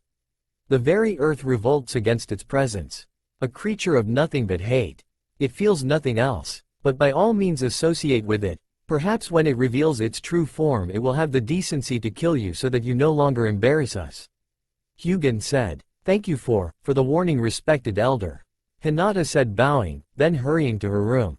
Naruto is the Kyuubi. Naruto didn't see Hinata before the exam. One by one the students' names were called and they left to be tested. When his name was called, Naruto walked into the testing room with his normal confidence. The instructors cringed when they saw him. To their surprise, though he did well, a few were impressed. More though wondered how and looked forward to the last 2 tests. They knew he couldn't pass them. They'd made sure of it. Alright, next make 3 shadow clones. They expected to see another half-dead monstrosity standing next to him. Instead they saw a pack of perfect duplicates. Even they weren't sure which one was real. 2 instructors walked around the clones examining them from every angle for flaws. They were all surprised, and a few sickened to discover they were solid. Naruto released them. The instructors frowned, all except one. It didn't matter. The last part would put him in his place. Okay, final test, the art of transformation. You'll need to reproduce a perfect replica, but not of an instructor. Since you are clearly so good you should have no trouble imitating Hinata Hyuga. He had picked the student that stood out the least. Even some of the instructors couldn't really remember what she looked like. Naruto just grinned and transformed into her. I hope this is acceptable, he said, trying to copy her speech and manners. The instructors were dumbfounded. They had her student picture brought in to check it against his transformation. Not that he minded, he felt great having passed the exam. He was sure he had gotten her just right. For some reason her features stood out in his mind. Naruto walked out the doors on cloud 9, holding his new headband. The instructors had spent forever making sure he hadn't somehow cheated. One was even convinced that he was really Hinata trying to cheat for Naruto. It didn't matter though, he was finally a ninja. And Iruka had even said that he'd gotten one of the highest scores of the day. Can you believe they let that thing become a ninja? I know, who would want that thing running around? Just a monster. Should be locked up, left for dead, can't cut it, have an accident. The whispered voices followed him as he went over to a tree to watch the families embrace their children after the exam. Naruto-kun, Hinata, I did it, He held up his headband, but the enthusiasm was gone from his voice. Congratulations. I did too, she said, showing him her identical headband. Would you want to go get some ramen, my treat? Won't your family miss you though? He said. No, I'm sure they won't, she said. The offer for free ramen perked Naruto up a little, and he was almost back to his normal self after showing Tucci and Ayame his headband. Afterwards they walked around the village. They didn't pay attention to where they were going, but eventually they ended up on a small bridge. Naruto stopped and looked at the water. Thanks Hinata-chan. I was pretty bummed earlier. I overheard some of the villagers talking. Sometimes it seems like I can never prove myself to them. I just wish I knew why they hated me. Hinata was torn, she knew, but she didn't know if she should tell him. Naruto-kun, if someone knew why. No matter what, would you want to know? Of course I would, he said. Last night I asked the elders of my clan. They said. She took a deep breath and pushed it all out at once. It's because the village sees you as the Kyuubi. The fourth sealed it within you, and they see you as its human form. Naruto laughed, but it was filled with such a crushing depression that it hit Hinata like a physical blow. That's why? No wonder they all hate me. After everything I did, I killed all those people. How could they even let me live? No, that wasn't you. That was the Kyuubi. You are Naruto-kun, not the Kyuubi. Hinata said. I thought if I worked hard enough, put everything I had into it, that I could earn their respect, become the Hokage. But they'd never let me, not with what I am. Naruto said. Then he did the last thing she expected. He hugged her, and she didn't pass out. His embrace was tight, like he was trying to use her as an anchor for his very existence against everything he had just found out. Thank you for telling me. I'm going home for a while to think about it. I'll see you tomorrow when we find out our teams, okay? Okay, Naruto-kun, Hinata said. Naruto stood in the Hokage's office. The old man looked up and smiled. Naruto, I heard the good news. Finally a ninja What's wrong? I haven't seen you this depressed since Ichiraku's ran out of ramen. I'm never going to be Hokage. I'll never earn the villagers' respect. Naruto said. That's a horrible thing to say. No one can see the future. The Hokage said. I know about the Kyuubi. Naruto said. The third paled. Who told you? It doesn't matter. The villagers would never let me become Hokage. I thought I could push past them with determination, but now that I know what I am. Don't worry, I'm not angry with you. Naruto said. The Hokage set his pipe on his desk. The fourth wanted you to be seen as a hero, the jailer of the beats. Protecting us every day. The village though, this idiot-filled village of fools, chose to see you as the very thing you protect us from. If you keep working hard though, there is no reason you can't still win them over. Yes, it will be hard, but I know you can do it. I'm sorry, but I'm leaving the village. Naruto said. The third jumped up and caught him by the arm. Think about what you are doing, Naruto. I have, and I already have. Naruto said. Already have? The third said. Left. Naruto's shadow clone disappeared in a puff of smoke. The third called an Anbu team. Gather all the trackers you can, spread out along the village's borders. I will take a team to Naruto's apartment and pick up the trail there. Do not under any circumstance harm him. Naruto stuffed a jacket in his bag. He didn't even know what he would need. For the 20th time he was tempted to stay, but there was nothing left in the village for him. He was just a monster that should disappear. There was a knock at his door. He opened it to find Hinata standing in the hall. Hinata-san, what are you doing here? You're going to leave, aren't you?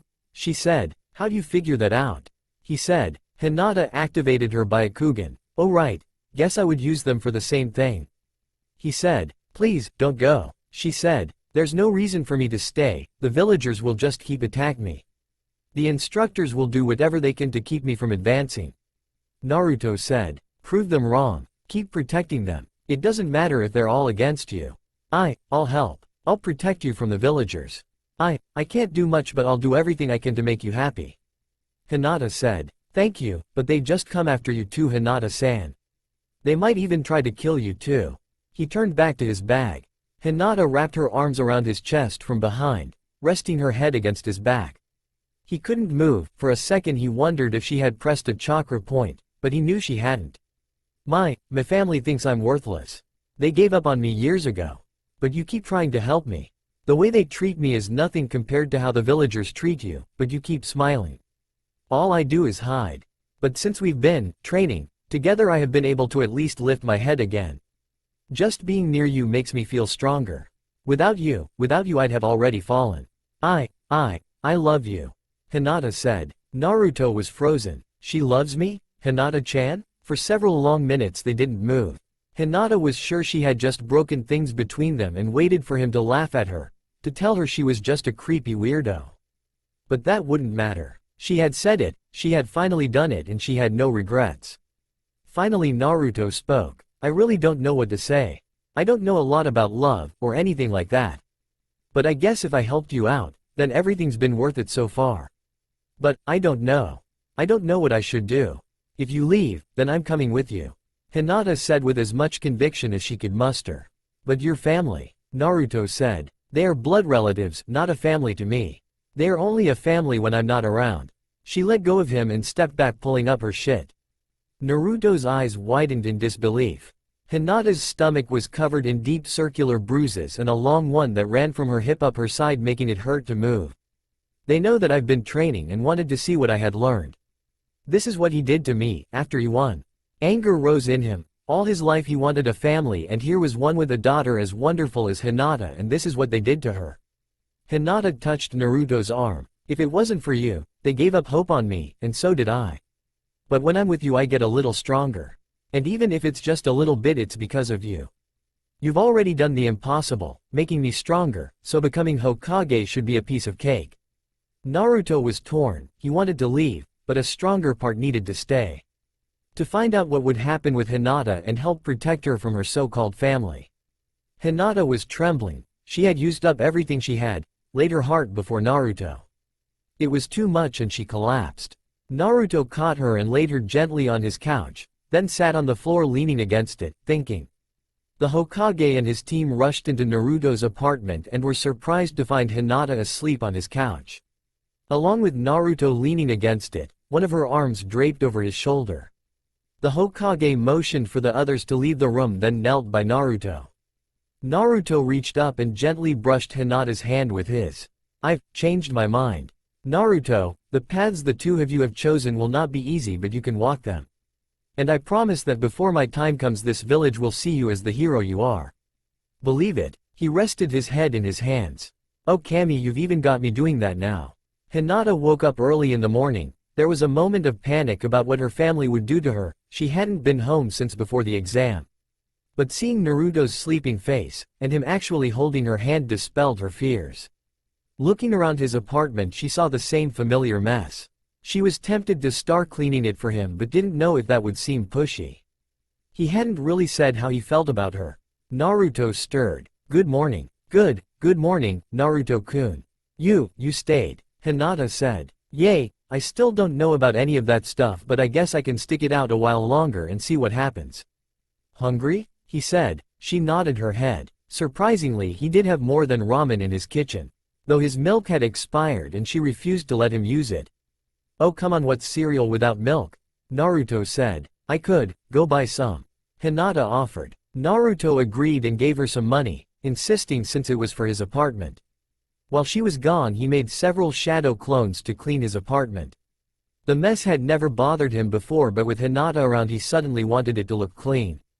After all, he didn't want to scar her away, and that thought led him to another. He really did hope she came over a lot. When Hinata got back she handed over the milk and change. Naruto stared at it for a moment before laughing. Right, I forgot. Forgot what? Hinata said. The shop owners always charge me double. Naruto said. They do? Hinata said. Yay, well, the ones that will sell to me at all. I'm so used to it I don't even notice anymore. Naruto said. They ate quietly, Hinata not sure what to do. Naruto lost in thought. So much had happened. I am a ninja. I am the Kyuubi. I am the Kyuubi's jailer. It was all so much to take in, not to mention Hinata's confession to him. He wondered if he should ask the third about it. After breakfast Naruto told Hinata to go ahead to the academy and that he'd catch up. He needed to unpack his things. She hesitated but agreed. In truth that was only half of it. He also didn't want to show up with Hinata at the academy. He was worried that if she was seen with him too often the villagers might start to bother her too. Naruto paused. Why didn't I ever think of that all those times I asked Sakura out? Of course this led him to think about how he felt about Sakura now. She was cute, but so was Hinata. He had seen that during their training when she took off her oversized jacket. Being cute was about where the pluses ended for Sakura though. Hinata was nice and smart. She talked to him and never hit him, outside of sparring. He shook his head, this was just too confusing. He defiantly needed to talk to the third about it soon. The third Hokage sat in the council room. To say he was unhappy would be an understatement. First thing that morning the civilian side of the council called an emergency meeting. While it was within their powers, it was only to be done in the most urgent of situations. And he already had a good idea what this meeting was about. One of the representatives from the banking guild stood. "Thank you all for joining us so early. I wish this meeting had never had to be called, but devastating events have occurred." There was mumbling from most of the council as they tried to figure out what these devastating events were. The third took note of several who remained quiet. Clearly they already knew. With a sigh the Hokage stepped into his role. "And what devastating events are you speaking about? Surely if they were really that serious we would all already know of them." "Not everyone has my connections, Honorable Hokage. The event I am speaking of was the attempted defection of Naruto Uzumaki last night," he said. The council burst into a rage. "Ungrateful brat. How dare he, after all we have done for him? Should have known better. He has betrayed us. Enough." The Hokage slammed the table hard enough to lift the far end. Piles of paper filled the air and several council members made grabs for their reports. "Naruto did not defect or even attempt to do so. But Honorable Hokage, didn't you personally lead a attacking team to his apartment and dispatch several others to our borders?" The representative said. "Yes, I received information that Naruto was planning to leave. However, when we arrived at his home he was there with no intention of leaving." The Hokage said. "If the source was not credible, then why were such measures taken?" He asked. "I was meanly preparing for a worst-case scenario. I can assure you that Naruto is as loyal to this village as anyone here." The Hokage said. "I am glad to hear that. Then the second matter in the team assignments for the graduating class." He said. "That is a matter for me alone to decide." The Hokage said. "I beg to disagree. Among those graduating this year is the last Uchiha. That makes this a matter for everyone." He said. "You are overstepping your authority." The Hokage said. "But I am not," said Hiyashi, Hinata's father. "I have received a copy of the team assignments.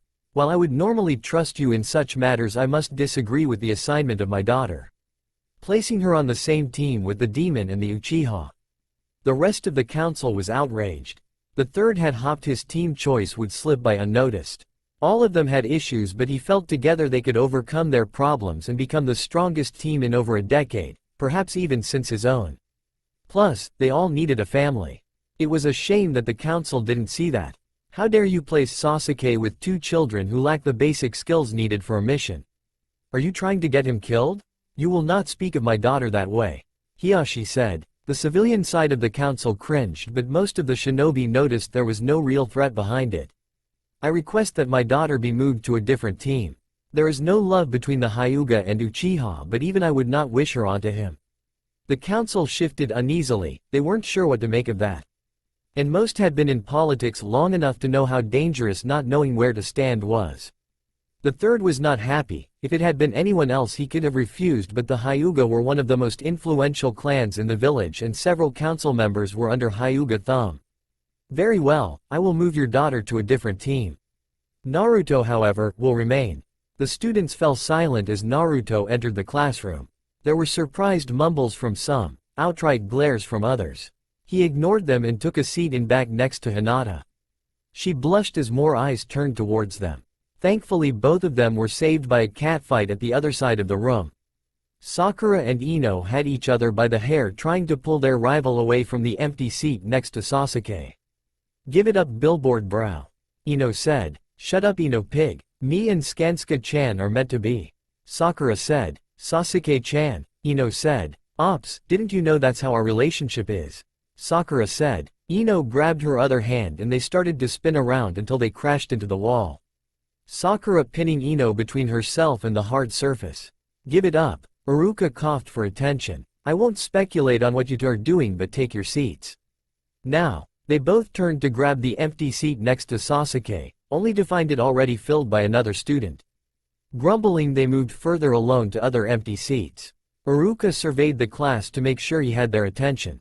Congratulations. As of today you are all shinobi of Konohamaru. The students cheered. Hinata smiled when Naruto jumped onto the desk yelling as loudly as anyone. Iruka let it go on for several minutes before motioning for their attention. Listen carefully. I'll skip the speech because I am sure your new sensei will give all of you their own version, but remember I am very proud to have taught each and every one of you. He looked at Naruto as he finished. Listen closely for your squad assignments. With each passing team, Naruto became a little more hopeful that he and Hinata would be on the same one. There was no one else in the academy he'd rather work with. Squad 7, Sasuke, Naruto and Hin. A puff of smoke cut him off as an Anbu appeared next to him and handed him a paper. Iruka looked it over. You can't be serious. Orders from the Hokage himself. The Anbu said. Fine. Iruka scowled. Squad 7, Sasuke, Naruto Sakura. Squad 8, hey, hold on a second. You changed the squad. Naruto shouted. Orders from the Hokage. Naruto, there's nothing I can do. Iruka said. Then get the old man down here and have him explain it himself. Naruto said. Naruto, show respect for the honorable Hokage. Iruka said. Oh, I'll show him something, I'll show him my. He was cut off as Hinata slapped her hand over his mouth and pulled him back into his seat. Sorry Iruka-sensei. Hinata said. Thank you. As I was saying, Squad 8. Hinata, Kiba, Shino. The classroom was empty except for Squad 7. They had been told to wait for their new sensei, but that was over an hour ago.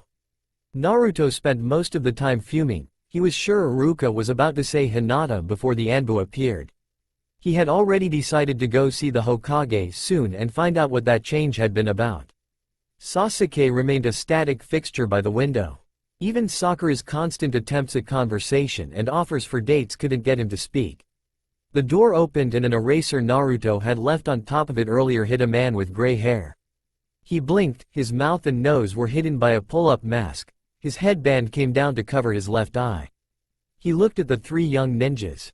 Someone must hate me. He could take the Uchiha, in fact he'd practically demanded Sasuke. He could handle his little fangirl too, but the Kyuubi. This was something he just wasn't going to do. How should I put this, my first impression of you three? I hate you, but since I have to at least give you a chance, meet me on the roof. Everyone that is besides the demon. On the roof they sat facing their sensei. Alright, so tell me a little about yourself. Hobbies, hope, dreams, that whole bucket. I'll even get you started. I'm Kakashi, I have a lot of hobbies, likes and dislikes. And dreams. Alright, your turn. As our only female you can go first. Alright, my name is Sakura, my likes are, well, more of a who. She blushed looking at Sasuke. My hobbies, I can't really tell you. Her blush was almost neon. I hate Naruto. Kakashi smiled. Good, there might be hope for you yet. He looked expectantly at Sasuke. My name, Sasuke Uchiha. I will restore my clan's honor. I don't like much, and I am determined. There is someone I have to kill. Kakashi nodded. As expected. I'm Naruto. I like ramen. And Hinata. Whoa, where did that come from? Naruto? Hello? Is that it? Kakashi said. Sorry, spaced out for a second. I don't like the 3 minutes it takes to make ramen at home. I will become the Hokage and earn the village's respect. Kakashi frowned. No, you won't. None of us would ever follow you. Still, I suppose it is best to have you where I can watch you. And if I lose you on a mission? Alright, tomorrow you have your first mission, survival training with me. This will be a little different than what you're used to. No, I won't tell you, you'd just chicken out. And I should warn you, this is also a test. If you can't cut it, you go back to the academy. Out of your whole class, only 9 will actually advance. So get some sleep, and don't eat breakfast. I hate when kids throw up during training. He said. In a swirl of leaves he was gone, leaving the newly formed team alone of the roof. Sakura pounced on Sasuke. Do you want to go get something to eat? No, I'm going to go train. Sasuke said. Oh, great, I'll come too, Sakura said. Sasuke only grunted as she followed him like a lost puppy. Naruto still felt his old jealousy, but watching them he also felt a strange relief. He shook his head and walked back to his apartment, wondering how Hinata and her new team were doing. He didn't have to wonder long because she was waiting for him outside his apartment. Hinata-san, what are you doing here? I was wondering how you liked your new team. She said. It's okay, our sensei was really late. I wish we'd ended up on the same team. He said, you do? Oh my god, he wants us to be on the same team too. Yay, you're a lot cooler than Sasuke. And all Sakura did today was glare at me. So how's your team? He said, he thinks I'm cooler than Sasuke. They niece. And Kurenai's sensei is very knowledgeable. So you want to come in and celebrate our teams? Naruto asked. Okay, she said and followed him in. All he had besides cereal though was instant ramen, so he set up 2 cups. When it was done he raised his cup in a mock toast. To our teams and our first mission. To our teams, Hinata said. So Hinata-san, did your sensei mention anything about a test? Naruto said. Yes. Tomorrow we have to pass something or we have to go back to the academy. I'm nervous. What if I ruin it for my team? She said. You'll define. After all, we've practiced a lot and you're defiantly strong enough to handle anything the village can throw at you. Besides, you're the smartest girl I know. Naruto said. Naruto-kun, I'm really the only girl you know. She said. Oh yeah, well I'm sure you're still the smartest. He said. Thank you Naruto-kun, I need to be going. My family will be wondering where I've been. Hinata said. You know, if you wanted, you could stay here a while longer. Naruto said. I would like that. But I have to go home sometime. Hinata said, trying not to pass out from the offer. Oh okay, right. Do you want me to walk you home? Naruto asked. Alright, Hinata said. Whispers and dirty looks followed them as they walked down the street. Hinata could barely believe some of the things she heard. It seemed everyone thought that Naruto had only been made a genin so that he could accidentally die on a mission. Don't listen to them Naruto-kun. Of course I won't. I'm going to become Hokage after all. So I can't go dying on a little D or C ranked mission. Hinata mimicked his excitement. Right, so Hinata-san, what's your dream? He said. My dream? She said. Yay, guess you don't have to tell me if you don't want to. He said. No, I never really thought about it. But I want to become stronger like you. She said. Like me? Well, no worries there. You're already as strong as me when we spar. He said. Thank you. Hinata said, stopping in front of a large gate. Well, this is where I live. She said. Wow, this place is huge. You actually live here? He said. Most of my clan does. Good luck tomorrow Naruto-kun. She said. Thanks, you too. He said. Hinata had the urge to throw her arms around Naruto and hug him goodbye, but she knew several members of her clan were probably watching, so she resisted. Much to Naruto's disappointment, Naruto crouched on a training post. His stomach growled, a complaint at having skipped breakfast. They had been waiting 3 hours for their sensei. Hey Sakura, can I ask you something? Like I could stop you. She said, angry that her time staring at Sasuke had been interrupted. Okay. Say someone you like offers to walk you home. He said. Stop, I don't want you to walk me home. She said. I wasn't, okay. Say Sasuke offered to walk you home. What would you do when you got there? He said. Well, I'd offer to let him come in and we'd kiss in. She looked away blushing. Is that how it's supposed to go? Naruto mumbled. What are you blathering about? She said. Nothing. He said, already ignoring the rest of the conversation. Kakashi appeared in a puff of smoke. Good morning. I'm glad to see, well, one of you. Sasuke gave him a bored look. Let's just get this over with. Alright, the test is simple. I have 2 small bells. You have until noon to get them. More than enough time. Each of you needs a bell or you fail, and to top it off you won't get lunch. But Kakashi-sensei, there are 3 of us. Sakura said. Right, so one of you will automatically fail. I suggest you come at me with the intent to kill. He said. Naruto charged him. In the blink of an eye Naruto was on the ground, Kakashi's knee pressing on his spine and a kunai at his throat. Guess I should have expected that from the demon. I didn't say go. He released Naruto and took out a small book. Go. Sasuke and Sakura disappeared into the surrounding woods. Naruto stood up and grinned. Alright, time to show you what I can do. He charged Kakashi again. The Jonin sighed in boredom. Maybe I can just break a leg or something and be done with him. He grabbed Naruto's arm and slammed him to the ground, caught him on the bounce and threw him into the forest. With any luck he'll be gone until this is over. Naruto climbed out of the tree rubbing his leg. There's no way any of us can get those bells. Unless. He quickly made several shadow clones to find Sasuke and Sakura. It didn't take long for him to find her. She was trampling through the forest making more noise than a marching band. Sakura. What? I'm busy trying to find Sasuke. She said. Listen, the only way we can get those bells if the three of us work together. He said. You're just too weak to get one yourself. I'm sure Sasuke can handle this. You just want to tag along and grab one at the last minute. It's the only way you can pass this after all. Besides, if we work together there'll still only be 2 bells. She said. We can figure that out after we get them. He said. Yeah, right. Sakura said, punching him. She blinked in surprise when he disappeared in a puff of smoke. Cool, wish that had happened more often. Hope he doesn't come back soon. Naruto cringed when his clone was destroyed. It took half an hour for one of the others to find Sasuke along the edge of the woods watching Kakashi, who was still standing in the middle of the clearing reading his book. No, Sasuke said. I haven't said anything yet. Naruto said. I know what you're going to say, but I don't need your help. I've been watching him and I know his blind spot. So just get out of here. He said and stabbed the clone. Kakashi shook his head. Why was the demon the only one who seemed to have picked up on the real goal of the test? It was so frustrating. He had his own clones watching them reporting in by radio. But it was getting boring. He ordered his clones to start pushing them. Let's see how far you can really go. Fire release. Rolling flames. Sasuke charged into the clearing. A wave of fire rolled over the ground, burning the nearby trees. He looked around for Kakashi. Where is he? That shouldn't have incinerated him. A hand shot out from the ground and pulled him in until only his head was above ground. Damn it, let me out and fight me. Sasuke shouted as Kakashi disappeared. Kakashi watched from a nearby tree, one of the ones that wasn't currently on fire, and frowned. Sasuke hadn't even noticed he'd dropped one of the bells by him. Then he smiled. Sakura was stumbling towards Sasuke. One of his clones had shown her a genjutsu of Sasuke impaled by kunai and throwing stars. This should be good. Sakura was covered in cuts from running aimlessly through the forest. When she stepped into the clearing she saw Sasuke's head sitting on the ground, watching her. He gave her a bored look.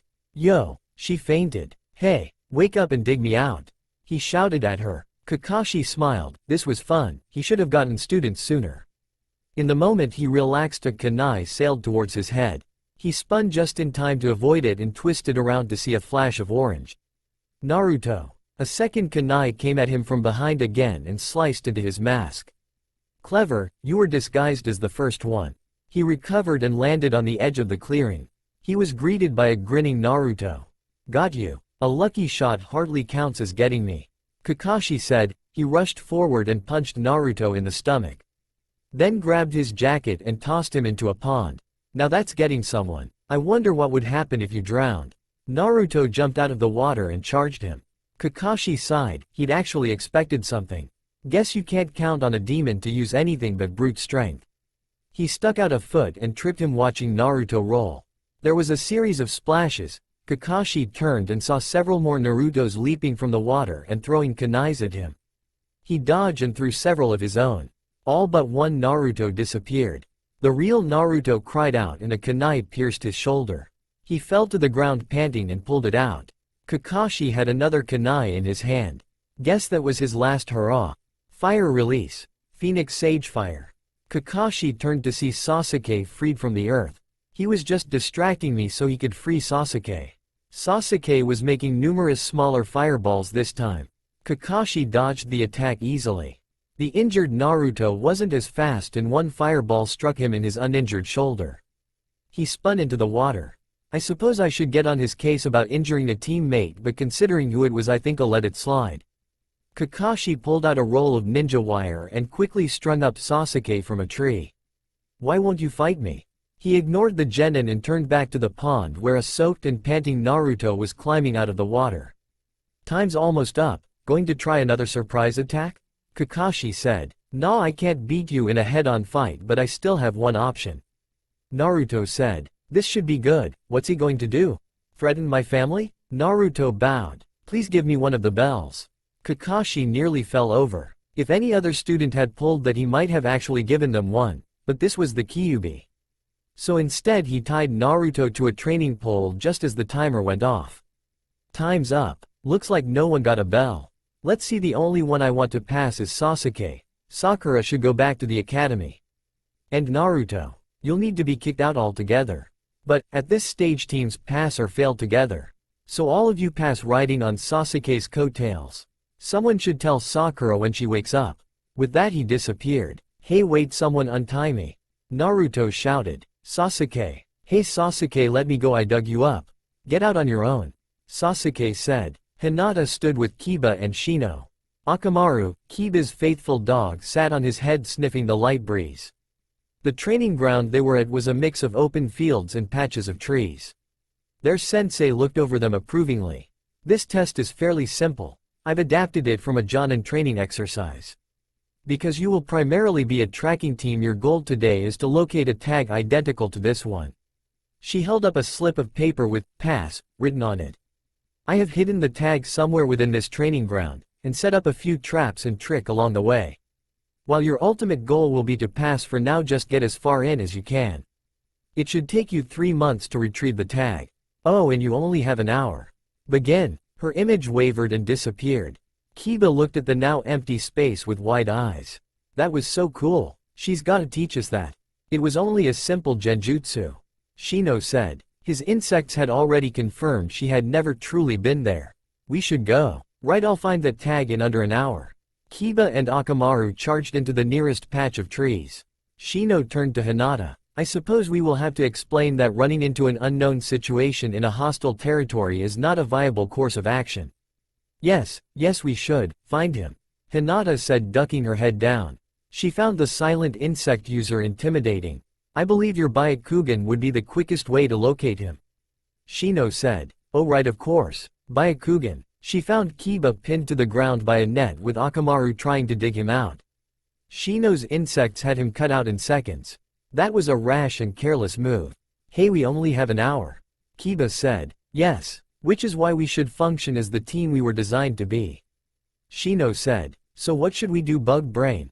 Kiba said. Shino ignored the insult. Hinata, please check the area for the tag. Alright. Thankfully their sensei had had them meet near the middle of the training ground and she could see the whole area. I see 3 of them. I can't tell which one is real.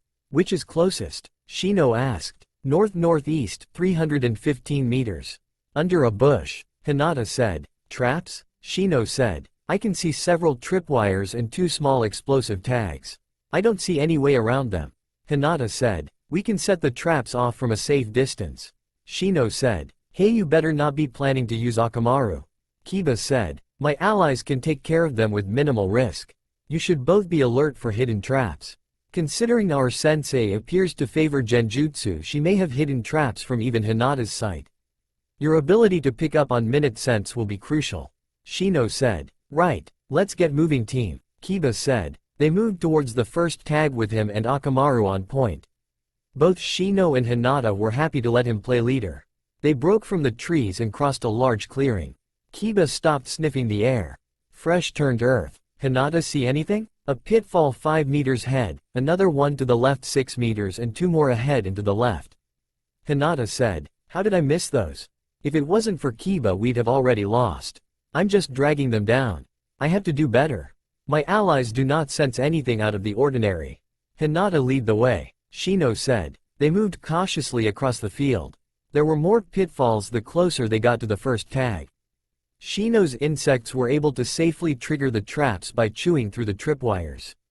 Several nets covered the ground and surrounding trees. When Hinata gave the all-clear, Kiba reached for the tag but it dissolved in his hand. The second tag was directly south. There were fewer traps around the tag, which was located on a tree. Shino was becoming very uneasy as they drew closer to it. There had been only 2 tripwires so far. A clear path led to the tag. Shino held up a hand to stop them as his insects moved across the trees and ground checking for hidden traps. One reported back a weak amount of chakra on one of the trees. Soon others were reporting the same. Explosive tags under a genjutsu. Hinata, can you determine their exact locations? Yes. I mean, I'll try. She looked closely. Now that she was looking for it, she could see a thin layer of chakra covering several spots on the trees ahead of them. I should have seen them. Stupid. What good are all-seeing eyes if you can't spot simple traps? If Shino and Kiba figure out how worthless I am, will they want me removed from the team? No, do what I can and push forward, just like Naruto. Second tree to the right. 3 meters up below the lowest branch. Third and fourth on the right. Both at the base. Fourth on the left, 2 together, a matter and a half up in the center. Sixth tree on the right near the 5th branch, just above the broken one. Alright Akamaru, time to show them your precise targeting. Akamaru jumped off of Kiba's shoulder. Spinning in the air he released a stream of urine. The path before them exploded. When the smoke cleared, Akamaru barked happily on the other side. Hinata confirmed that all the tags had been hit. Shino touched the tag and it dissolved. The last tag was to the northwest. They moved as quickly as they dared, avoiding the traps fairly well. Except Kiba, who found himself in another net. As they approached the third tag, which was stuck to a rock in the middle of a clearing, they slowed down, checking for hidden traps. But there was nothing noticeable, anywhere. A red flag for any ninja. They crouched on the edge of the clearing. There were only 5 minutes left. Shino was not happy about the lack of obstacles. Clearly this tag was being guarded by something on an entirely different level from the others. Kiba, do you smell anything? No, nothing. Literally, the whole area's been covered in some kind of scent neutralizer. It's creepy, Kiba said. Hinata? Shino said. Hinata activated her Byakugan, and couldn't see anything. The entire clearing seemed to be covered in fog. But when she deactivated them it was gone. There's some kind of fog blocking my view. I'm sorry, I can't see through it. Without my Byakugan I nothing. What would Naruto do? A genjutsu that is only visible to the Byakugan and can block it. That must be extremely high level. My allies sense chakra covering the clearing but can't pinpoint its location. We are effectively blind, Shino said. So what are we supposed to do? We've only got 4 minutes left. Kiba said. Even if this tag is another fake, we won't have time to find the real one. I suggest we hold nothing in reserve. Charge the stone in 3 separate paths. Excuse me, 4. Touch the ground as little as possible, and do not stop for anything. Shino said. They nodded and broke from their cover. Kiba and Akamaru were first, then Shino, and a second later Hinata. Kiba ran to the right and curved towards the rock. Akamaru did the same but skirted the edge of the clearing. Kiba was several meters out when roots burst from the ground, tangling his feet and tripping him. He tried to cut them but more grew to replace the ones he got. Akamaru saw him go down and rushed to help, becoming trapped in the genjutsu himself. Shino took the direct path, heading straight for the rock. He was almost halfway there, moving in a series of jumps. Fire encircled him. The heat was intense but just within his tolerance. Despite knowing it was a genjutsu, he was unable to pass it, and his insects would not approach the fire no matter how much he assured them it wasn't real. Out of options, he simply sat in the middle of the flaming ring. Hinata saw Kiba fall and seemed to struggle with something. Shino simply stopped and sat down. But somehow she was able to keep going, skirting the left edge of the clearing. Until a wall of earth shot up in front of her. She tried to jump it but it grew to match her progress, and when she backtracked it followed her, effectively trapping her in an earthen ring. Slowly it closed in around her until she was pressed in tight. Not uncomfortably so, but enough she was unable to move. Finally it lowered to her shoulder so she could see the clearing. Kurenai appeared between them. Not bad. I hadn't expected you to get this far for 2.5 weeks. I am very pleased. Kurenai-sensei, how could we have gotten past the genjutsu? Hinata asked. Well, you could have dispelled them, but we'll work on that later. There is also a single clear path. Straight from the rock to that rock outcropping. If you had been extremely lucky, one of you might have run along it. Thank you, Kurenai-sensei, Hinata said before disappearing in a puff of smoke. Her teammates and sensei stared at the stop where she had been a moment before. Kurenai knew it was impossible, but still she had seen it. Turning a moment too late, she found Hinata at the rock, panting but holding the tag. By pure luck she had hidden by the rock outcropping to watch her shadow clone. Kiba was cheering like a madman and Shino stood as static as ever. Hinata, where did you learn that? Kurenai said. What do you mean, where did she learn it? They taught us at the academy. Kiba said. No, that is an illusion. What Hinata just used was a solid clone. Most certainly not taught at the academy. Kurenai said. Naruto-san taught me, Kurenai-sensei. Hinata said. That thing taught her? Where did it learn, and why teach her? What twisted plan is it up to? But the fact she was actually able to use it, incredible. I wonder what her clan would think of that. Alright, I am impressed with all of you. There's a lot of work to be done, but you're well ahead of what I was expecting. Clearly I will need to rework some training. You have the rest of the day off," she said before disappearing. A few days Naruto sat under a tree.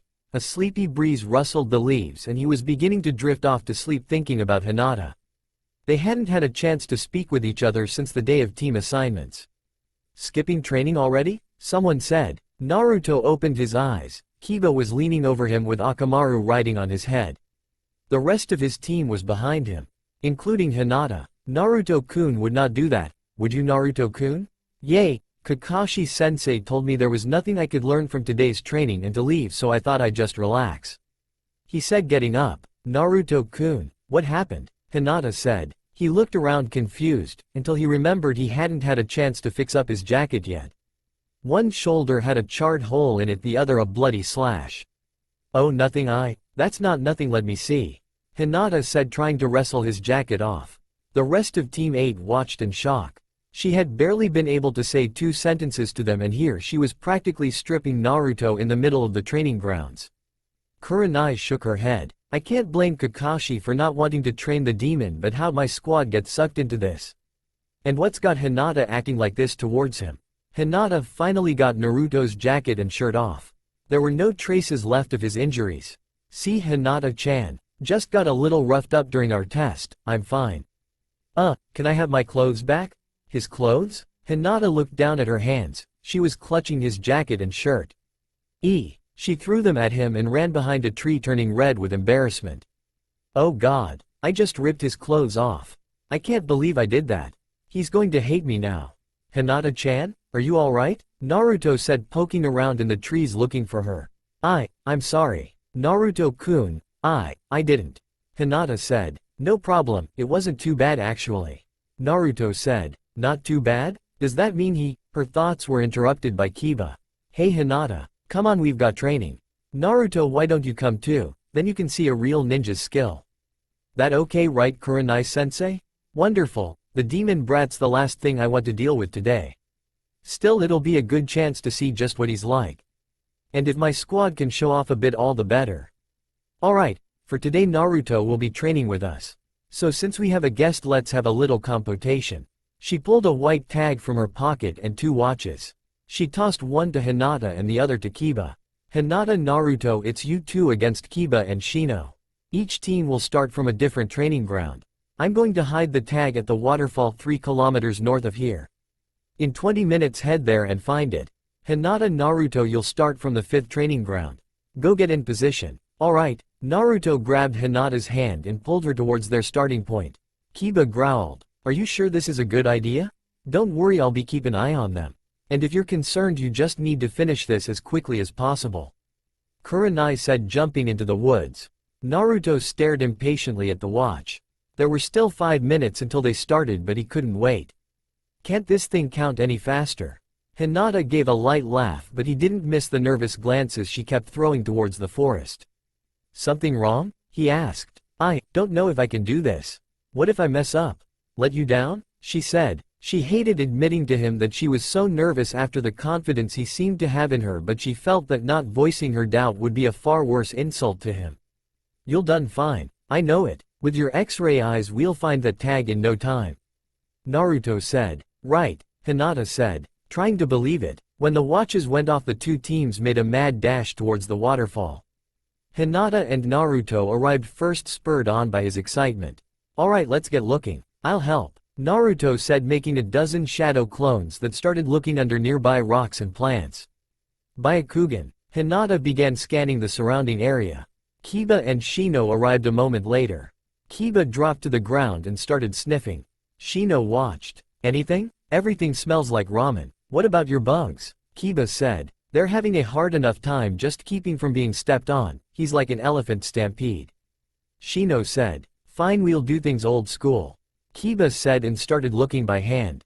Shino sighed but joined in. Kiba was just climbing a tree to get a better look around when Hinata called out.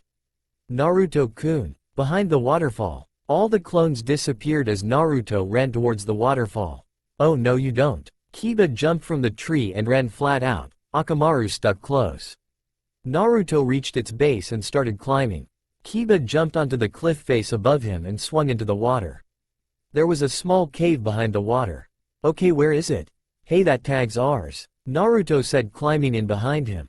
Not until you get it, Kiba said. Like you could find it, Naruto said. Kiba grabbed Naruto by the jacket. Watch what you say, I can beat you in anything. Sure you can, Naruto said, then lost his footing and pulled both of them into the water. They splashed into the pond at the base of the cliff. Kiba pulled himself out first. Akamaru shook himself to dry off. That won't stop me, I'll still beat you. Kurenai appeared next to him. It's a little late for that. She pointed to the tree Kiba had been climbing. Hinata was sitting on the top branch holding the tag, smiling. Sorry Kiba-san. It was Naruto-kun's idea to lie about finding the tag to buy time. Kiba walked over to where Naruto was still trying to climb out of the water. He reached down and pulled him out. Fine, you won one, but next time I'm taking you down. Anywhere, anytime, Naruto said. Kurenai watched with interest. Maybe there's more to the demon than I thought. At least he can use his mind for more than pranks and trouble. Alright, that was a good tracking exercise. Let's move on to some sparring. Hinata, Kiba, you're up first. They took their positions. I won't hold back, Hinata. Right, she said. Kiba charged her. Hinata blocked his first attack and even managed to counter. He was impressed. She actually had the upper hand for the first few strikes. Then she missed a block and began to retreat. In just a few more exchanges he had her pressed against a tree. He swept her feet out from under her and held the kunai to her throat. You're really improving. Hey Hinata-chan, why were you taking it easy on him? Naruto said. Kiba glared at him. What are you yelling about? I'll show you, he said, taking position to spar with Hinata. Just like always. Okay, she said, sliding into her stance. Naruto attacked, holding back until she fell into her normal rhythm. Their movements speed up until their kunais were a blur. Naruto made a shadow clone and they charged her. Hinata didn't retreat this time. She ran forwards, sliding between them.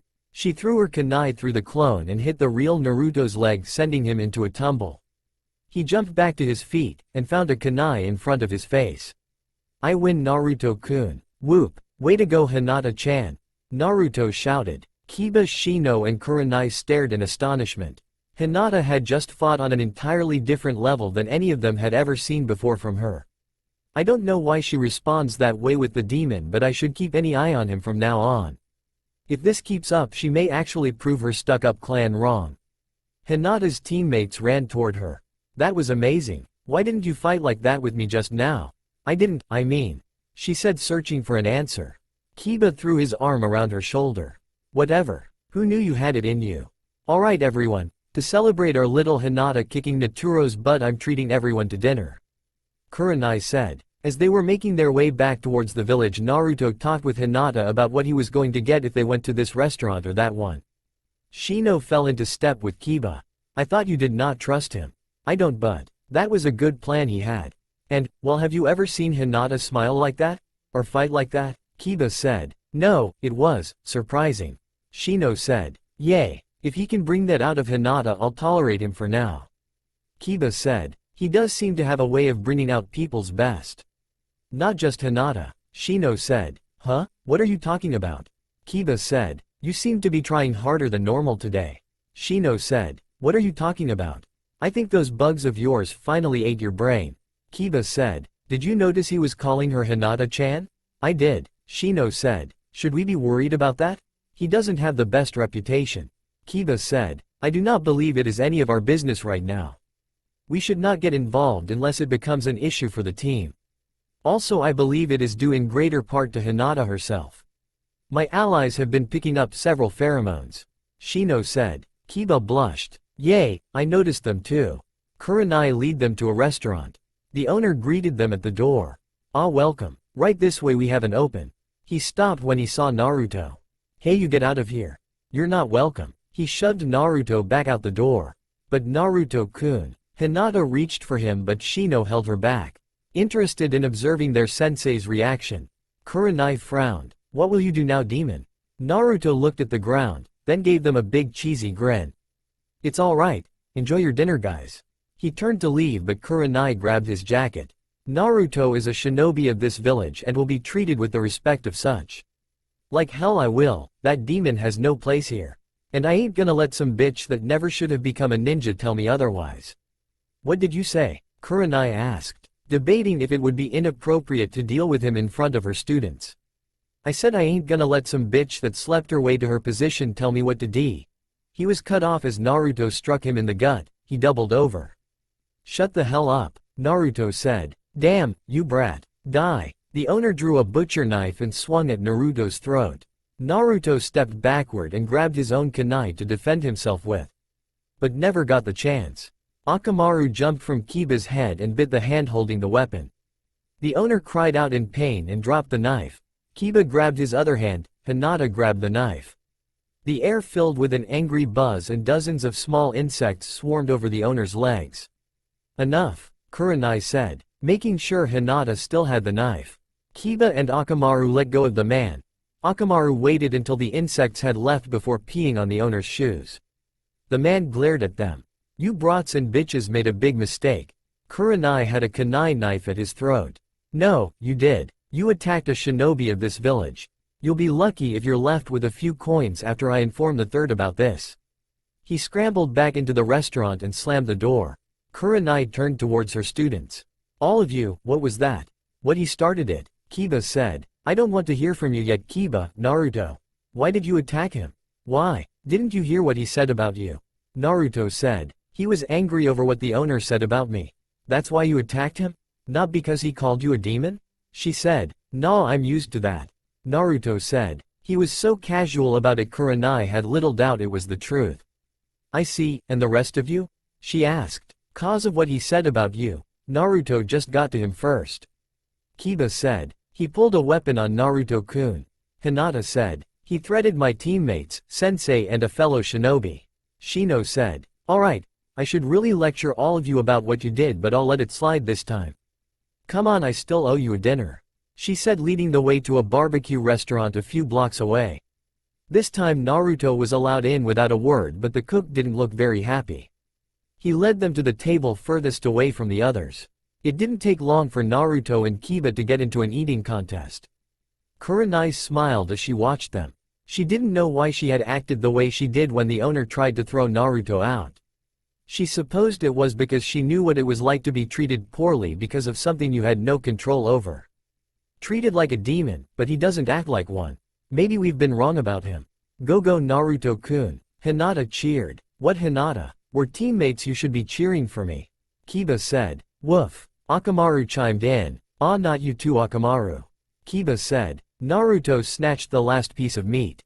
I win again. No fair. Rematch. Kiba said. Kurenai silenced them. Another time. You two could eat a small fortune. Good job today, Team 8. Dismissed. Oh, and Naruto, I hope you'll join us again. Sure, he said. Team 7 crouched in the forest watching their target. Kakashi's voice came over their small radios. How far is the target? 15 meters and closing. Sakura said. I'm in position. Sasuke said. Apprehend. Don't injure the target. Kakashi said. Sasuke and Sakura jumped out from behind the tress. Their target blotted through the bushes and into Naruto's arms. He caught the cat, and 4 of his clones slipped socks onto its claws so it couldn't scratch him again. Naruto. Sasuke totally had that until you got in the way. Why do you always have to try and steal his glory? You'll never be as good as him. Sakura said. Naruto carried the now docile cat, ignoring Sakura. How many times is it now that we've had to catch this stupid thing? Kakashi appeared before them. Good work, Sakura. Sasuke. Naruto, was it necessary to play dress up with that monster? But Kakashi, he'll rip me to ribbons without those.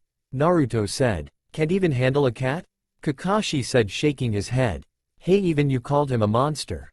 Naruto said. You're one to talk. Alright everyone, let's head back.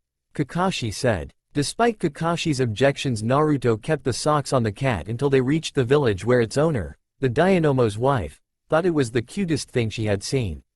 Naruto felt sorry for it, but he swore he heard it muttering kill the ninjas as she carried it away. The Hokage nodded, looking over their mission log. In just over a month they had completed a decent number of D-ranked missions. Let's see what else. A farmer need a field weeded. A politician needs someone to watch his children. Some dogs need walking. Naruto was about to complain about another lame mission, but Sasuke beat him to it. Come on, give us a real mission. I'm not going to improve with these stupid D-ranked ones. Not that those two aren't being challenged enough with them. He said, nodding towards Sakura and Naruto. What the hell are you talking about? I could handle any mission you could and do it better. Naruto said. Sasuke scoffed at him. Right, that's why you had to put socks on a cat. That's it. Hey old fart, give us a good mission so I can show this jerk what I can do. Naruto said. Naruto. Kakashi covered his mouth to prevent him from saying anything else. I am sorry, Lord Hokage. What's wrong, Naruto? Why don't you show us some of your amazing ninja skills? Sasuke mocked. Enough, the Hokage shouted. Why did I ever approve putting them on the same team? Since you are both so sure of yourselves, then I will make an exception and allow you to attempt a C-ranked mission. Naruto wiggled away from Kakashi. Whoop, what will we be doing? Tracking down a gang of outlaws? Saving a country from an evil king? What does that kid watch? Nothing that extreme. You will be assigned to escort a certain individual to his home country and guard him while he completes his work. Send him in, please, the Hokage said. The doors opened and an old man in ragged clothes walked in. He looked at Team 7, then took a long swig from a bottle. Is this a joke? You're sending a midget to guard me? And the rest a bunch of wet nose brats?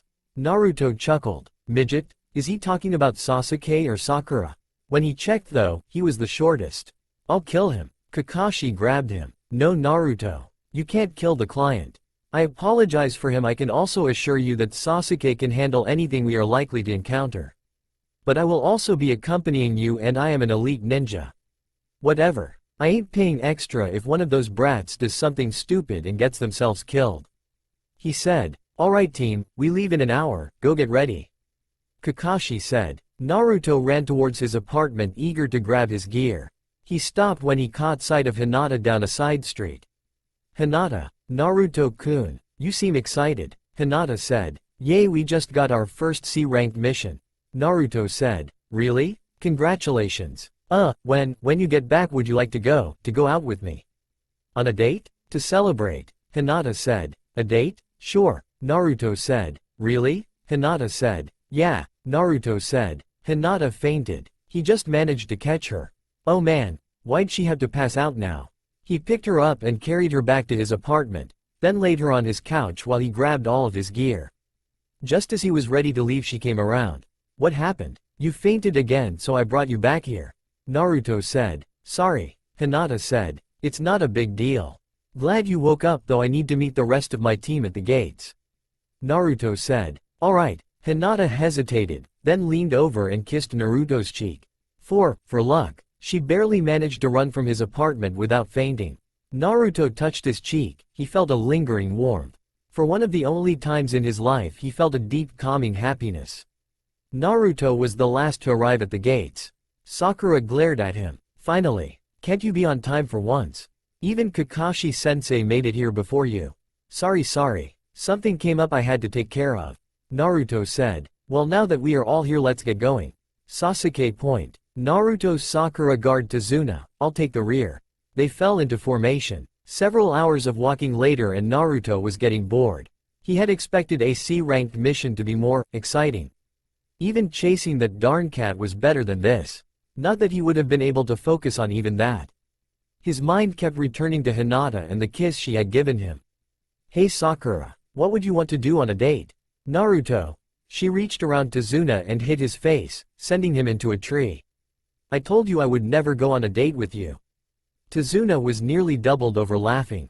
Naruto pulled himself out of the tree. I didn't ask you on a date, I just wanted to know what you'd do on one. Like it'd matter to you. You'd never manage to get a date with anyone unless you kidnapped them. Sakura said. Forget it, Naruto said. Tazuna leaned over. Hey kid, what you want to do is go to a nice bar and have some good booze. What? We're both underage, and why would we want to do that? Naruto said. He just laughed. Trust me. Tazuna took another swig from his bottle. Naruto nearly gagged on the smell. Hey Sasuke, if anything happens make sure you don't use any fire jutsu near this guy. He'll probably just explode. Whatever, Sasuke said. No one saw the smirk he wore. They walked on in relative peace for another hour. Kakashi was considering having them stop for the night when a chain loop appeared around him. The other turned and saw it pulled tight, slicing Kakashi to pieces. Two ninjas charged the group.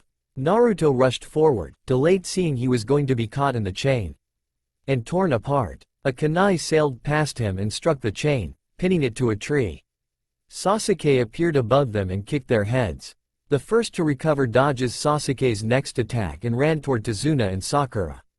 Naruto moved between them. The ninja's claws pierced Naruto's side, but he had stopped the attack. He grabbed the ninja's arm and tossed him toward the other.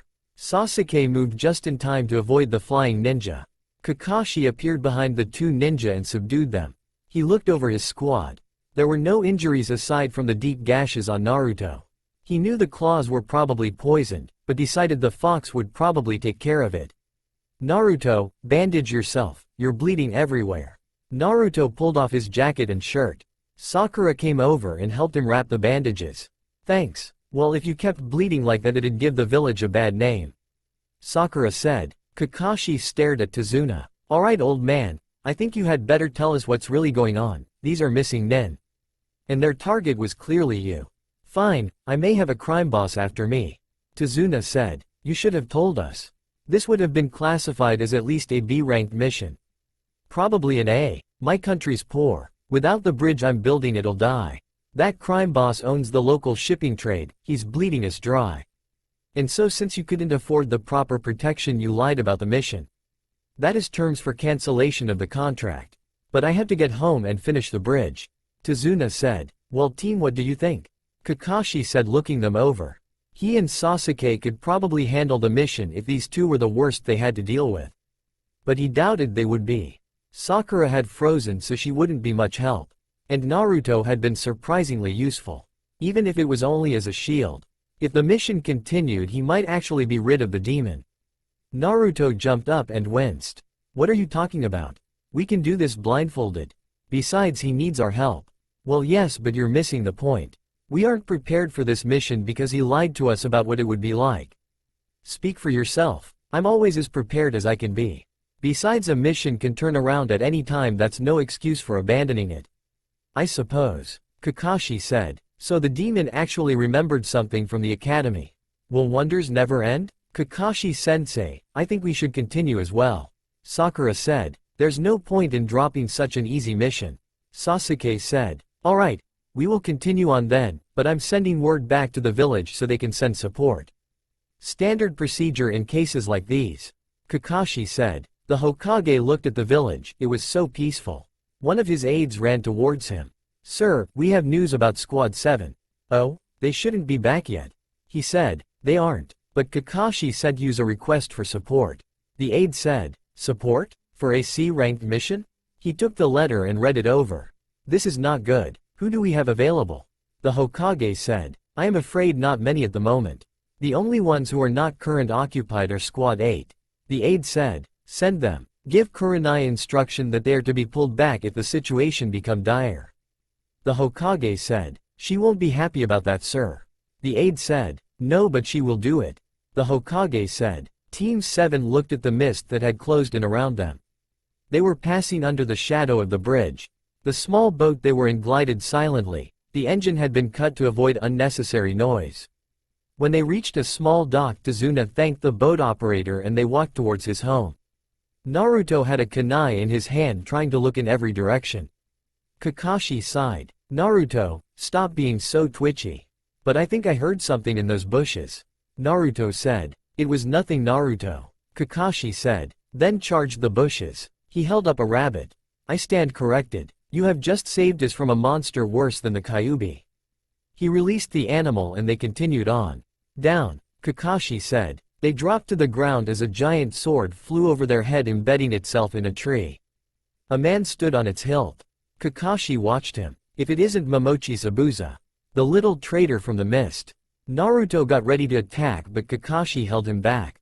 Hold on, this one is on a different level from anything you've seen. It's about to get rough. Kakashi of the Sharingan, if you wouldn't mind giving the old man to me?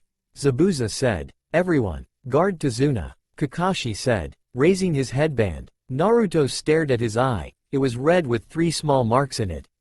What's up with his eye? Naruto said. That's the Sharingan, Sasuke said. It can see through and copy any ninjutsu. Indeed, It is said Kakashi has copied over 1,000 ninjutsus. Zabuza said. Don't let down your guard. Zabuza is as bad as they come. Kakashi said. Ah, you heard about my little fun then? Zabuza said. Who hasn't? In the village hidden in the mist, also called the village of the bloody mist, they had a unique graduation exam for new ninjas. They were paired up and forced to kill their friends. Those they'd shared dreams and food with. Until one year a child who wasn't even old enough to enter the academy killed 100 members of the graduating class. Good times, Zabuza said. Then he and the sword disappeared and reappeared standing on a nearby river. Mist closed in around them. There are 8 targets: throat, spinal column, lungs, liver, the jugular vein, the subclavian artery, kidney, heart. Where to strike? Be careful, he is a master of the silent killing technique. Kakashi said. They moved closer to guard Tazuna. Zabuza appeared between them. Kakashi caught him and they tumbled onto the water. The water wrapped around Kakashi forming a ball. Zabuza grinned. Art of the water prison. I can hardly believe you fell into my trap so easily. Now I can kill you at my leisure. After I finish off the old man and those ninja wannabes. He made a water clone. It charged Naruto, hitting him with the broad side of its sword. Naruto bounced across the field. He climbed back to his feet. The clone had hit him so hard his headband had come off. It used its foot to press the headband into the ground. Naruto rushed the clone, getting swatted again. He shook on the ground and staggered to his feet, coughed up blood, and grinned. He had his headband in his hand and he put it back on. I am a ninja of the Hidden Leaf Village. 36 shadow clones surrounded the water clone and attacked as one. Zabuza was covered in Naruto's Sasuke now. I don't need your help, he said. The pile exploded as Zabuza spun his sword around. Naruto was sent skidding. Fine, then at least use something better than a kunai. He tossed Sasuke a giant shuriken. Sasuke caught it and whirled around. Finally making yourself useful. Sasuke threw it at the water clone but it sailed wide. And went straight towards the real one. The real Zabuza just smirked and leaned towards the side. It just missed him. As he turned his attention back to his water clone, the shuriken disappeared and was replaced by Naruto. He threw a kunai at Zabuza. The mist ninja was forced to move out of its way and break his hold on the water prison. Kakashi broke free. In that same instant Sasuke realized what had happened. Damn it, the dead last tricked me. He moved to the water clone. Grand Fireball Jutsu. It disappeared in a cloud of hissing steam. Kakashi mimicked Zabuza's jutsu, finishing a moment sooner. The mist ninja was struck by the full force of a water dragon tsunami and hurled against a tree. Naruto had gotten caught in the surge of water and nearly drowned, being washed up on the side of the field. Sasuke grabbed him jacket and pulled him up. Don't ever use me like that again. Hey, it worked, Naruto said. Sasuke shoved him aside and turned his attention back to where Kakashi and Zabuza were facing off. They began to make hand signs, and 2 needles sprouted from Zabuza's neck. He collapsed. Kakashi leaned over and checked him. Dead. They all looked up and saw a masked ninja standing in the tree. I hope you do not mind my interference. But I wanted the satisfaction of ending this traitor's life myself. You're a shinobi hunter from the mist, correct? Kakashi asked. Yes. The ninja jumped down and picked up the body. If you will excuse me, I must destroy the body so none of my village's secrets can be revealed. They disappeared in a swirl of leaves. Kakashi collapsed. Kakashi sensei, Sakura said. They rushed to him. It's all right, just overuse the Sharingan, he said. They carried him the rest of the way to Tazuna's house. The next morning he was well enough to move around with the help of crutches. He led them into the forest, stopping by several large trees. Alright, today we're going to start a new training exercise. Tree climbing. Tree climbing, Kakashi-sensei? Sakura asked. Yes, but you can't use your hands. Watch. He walked towards one of the trees and up its trunk as if it was laying on the ground. Then onto a branch upside down. This will help you control your chakra. You have to focus your chakra at the bottom of your feet. Too little and you fall, too much and it's like a sprain. He threw 3 kunais to the ground. The best way to learn is to do. Score the bark at the highest point you can climb to. The goal is to get a little higher each time. Once you have the basic principle of chakra control down, no jutsu should ever be beyond you. Alright, Naruto grabbed a kunai and ran at a tree. His foot hit the trunk, and he fell on his backside. Sasuke ran up the side of his own tree, making it 4 meters before springboarding off. Kakashi smiled at Naruto's struggle and Sasuke's progress. He glanced at Sakura to see how she was coming along. But she was gone. That was easier than I thought, Sakura said. The three of them looked up to see Sakura sitting at the top of a tree. Looks like even our fangirl has a few surprises. Whoop, way to go, Sakura, Naruto said. Her shoulders sagged. I wanted Sasuke to notice me, but as usual only Naruto cares. Several hours later they all lay panting on the ground. Kakashi had told Sakura to continue to do the exercise for as long as she could. Sasuke had made noticeable progress, gaining another 2 meters. Naruto on the other hand had made no progress beyond 1.5 meters. Damn it, she grinned, now he'll get frustrated and quiet like always. She was surprised when he came over to her instead. Hey Sakura, could you help me? Naruto said. No way, figure it out on your own, Sakura said. Near sunset Sasuke walked over to where Naruto was taking a break, his legs wobbling. Show me how to do that clone technique of yours.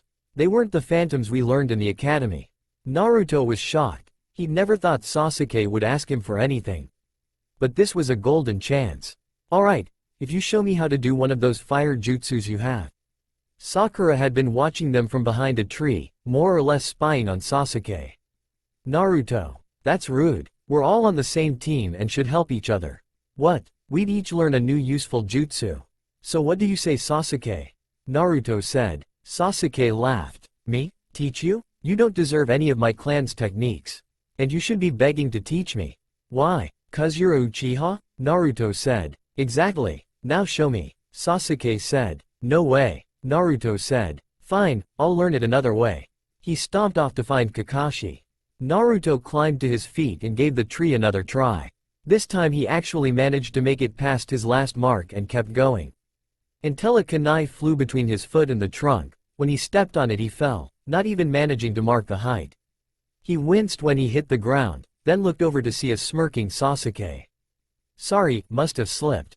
I'll get you for that, Naruto said. Sure, you will dead last, Sasuke said. Sakura frowned. Sasuke, wasn't that taking things a little too far? Sasuke found Kakashi reading under a tree. Their sensei glanced up at him. Teach me some useful jutsu. Like that clone one of Naruto's, Sasuke said. Oddly enough, of all the jutsus I've copied, that was never one of them.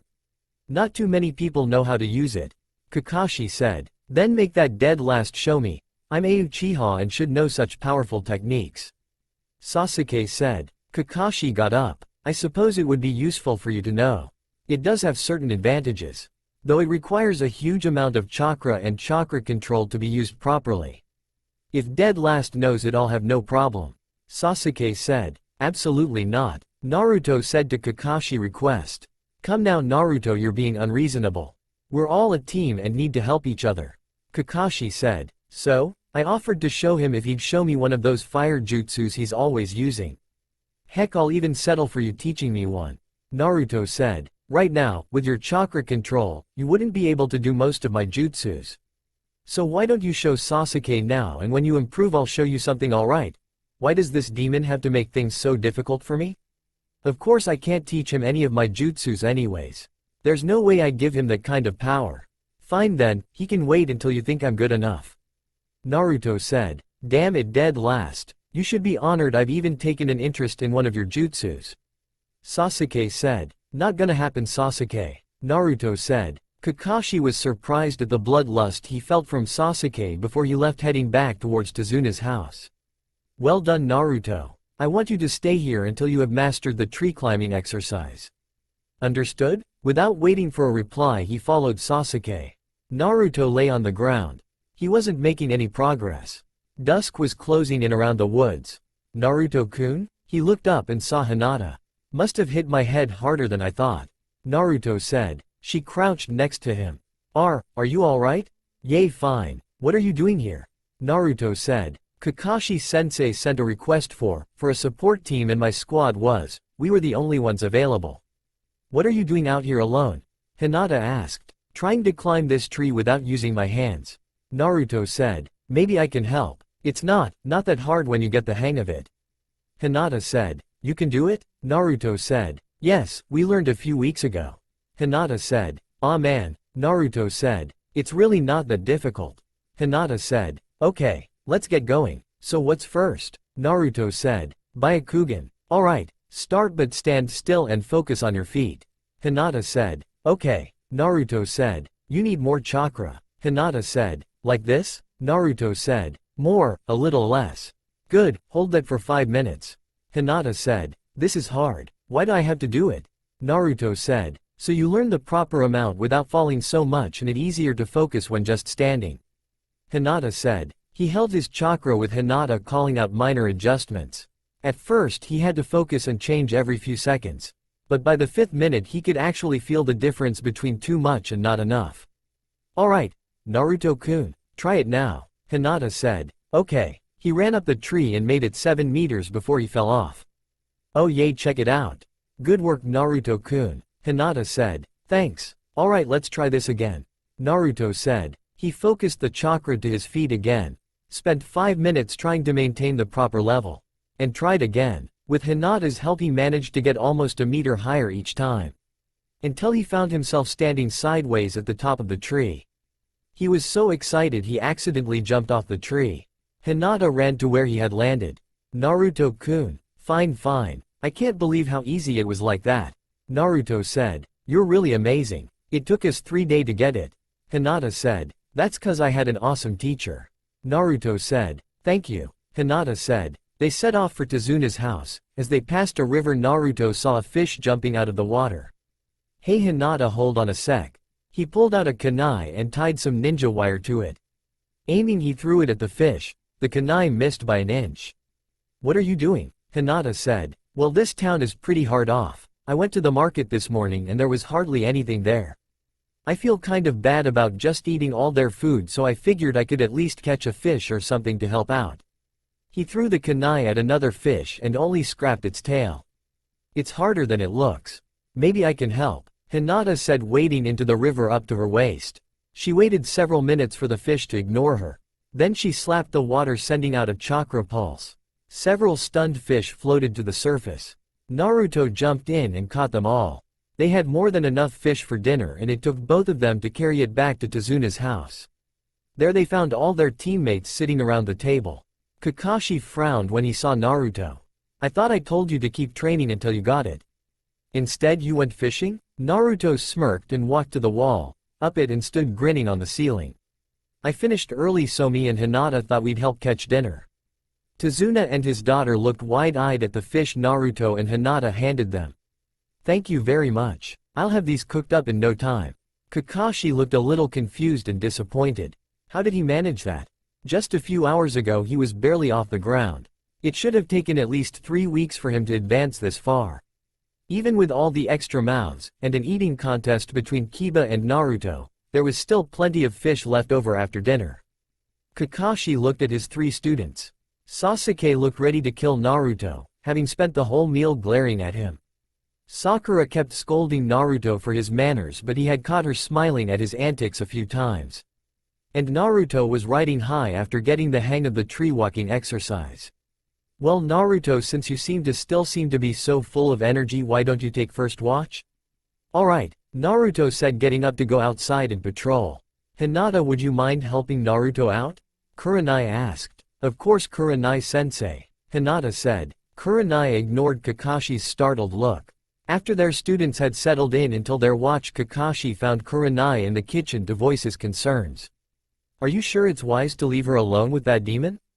"Hinata will be fine. I'm starting to think we've all been wrong about Naruto," she said. "What? Have you forgotten everything the Kyuubi has done to our village?" Kakashi said. He couldn't believe a comrade was saying anything like this. "I haven't, but I'm not convinced the Kyuubi and Naruto are the same," she said. "How would you know?" he said. "Because every time you brush him off from your training he comes and trains with us," she said. "He what's? And you've actually been training him?" he said. "Yes, at first it was just to see what he was like. But, every time my squad works with him they push themselves further. Somehow he seems to bring out their best," she said. "Have you lost your mind? It's the demon fox. You were there. You've seen what it can do," Kakashi said. "I remember. And that's why I'm not convinced he's like we all thought," she said. "When he decides to prove me right, I hope you'll remember this." Kakashi said, leaving the room. Kurenai sighed. She had been planning to speak with Kakashi about Naruto, but not like that. She decided to go check up on Naruto and Hinata. The two were sitting on top of Tazuna's house. Every few minutes Hinata used her Byakugan to check the surrounding area. Naruto was trying just to stay awake. Naruto-kun, if you are tired you can sleep. Hinata said. Nah, I can't go falling asleep on guard duty.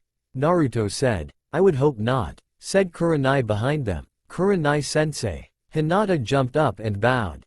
She smiled at her student. Anything to report? No, nothing to report. Hinata said. After the way we beat the sword freak, no one would dare mess with us. Naruto said. Actually, I've been meaning to speak with you about that, Naruto. I'm not convinced Zabuza is dead. What? But Kakashi said he was. There were needles in his neck and everything. Naruto said. Yes, but those needles are a strange weapon, aren't they? True, they can be used to kill. But also to put someone in a death-like state.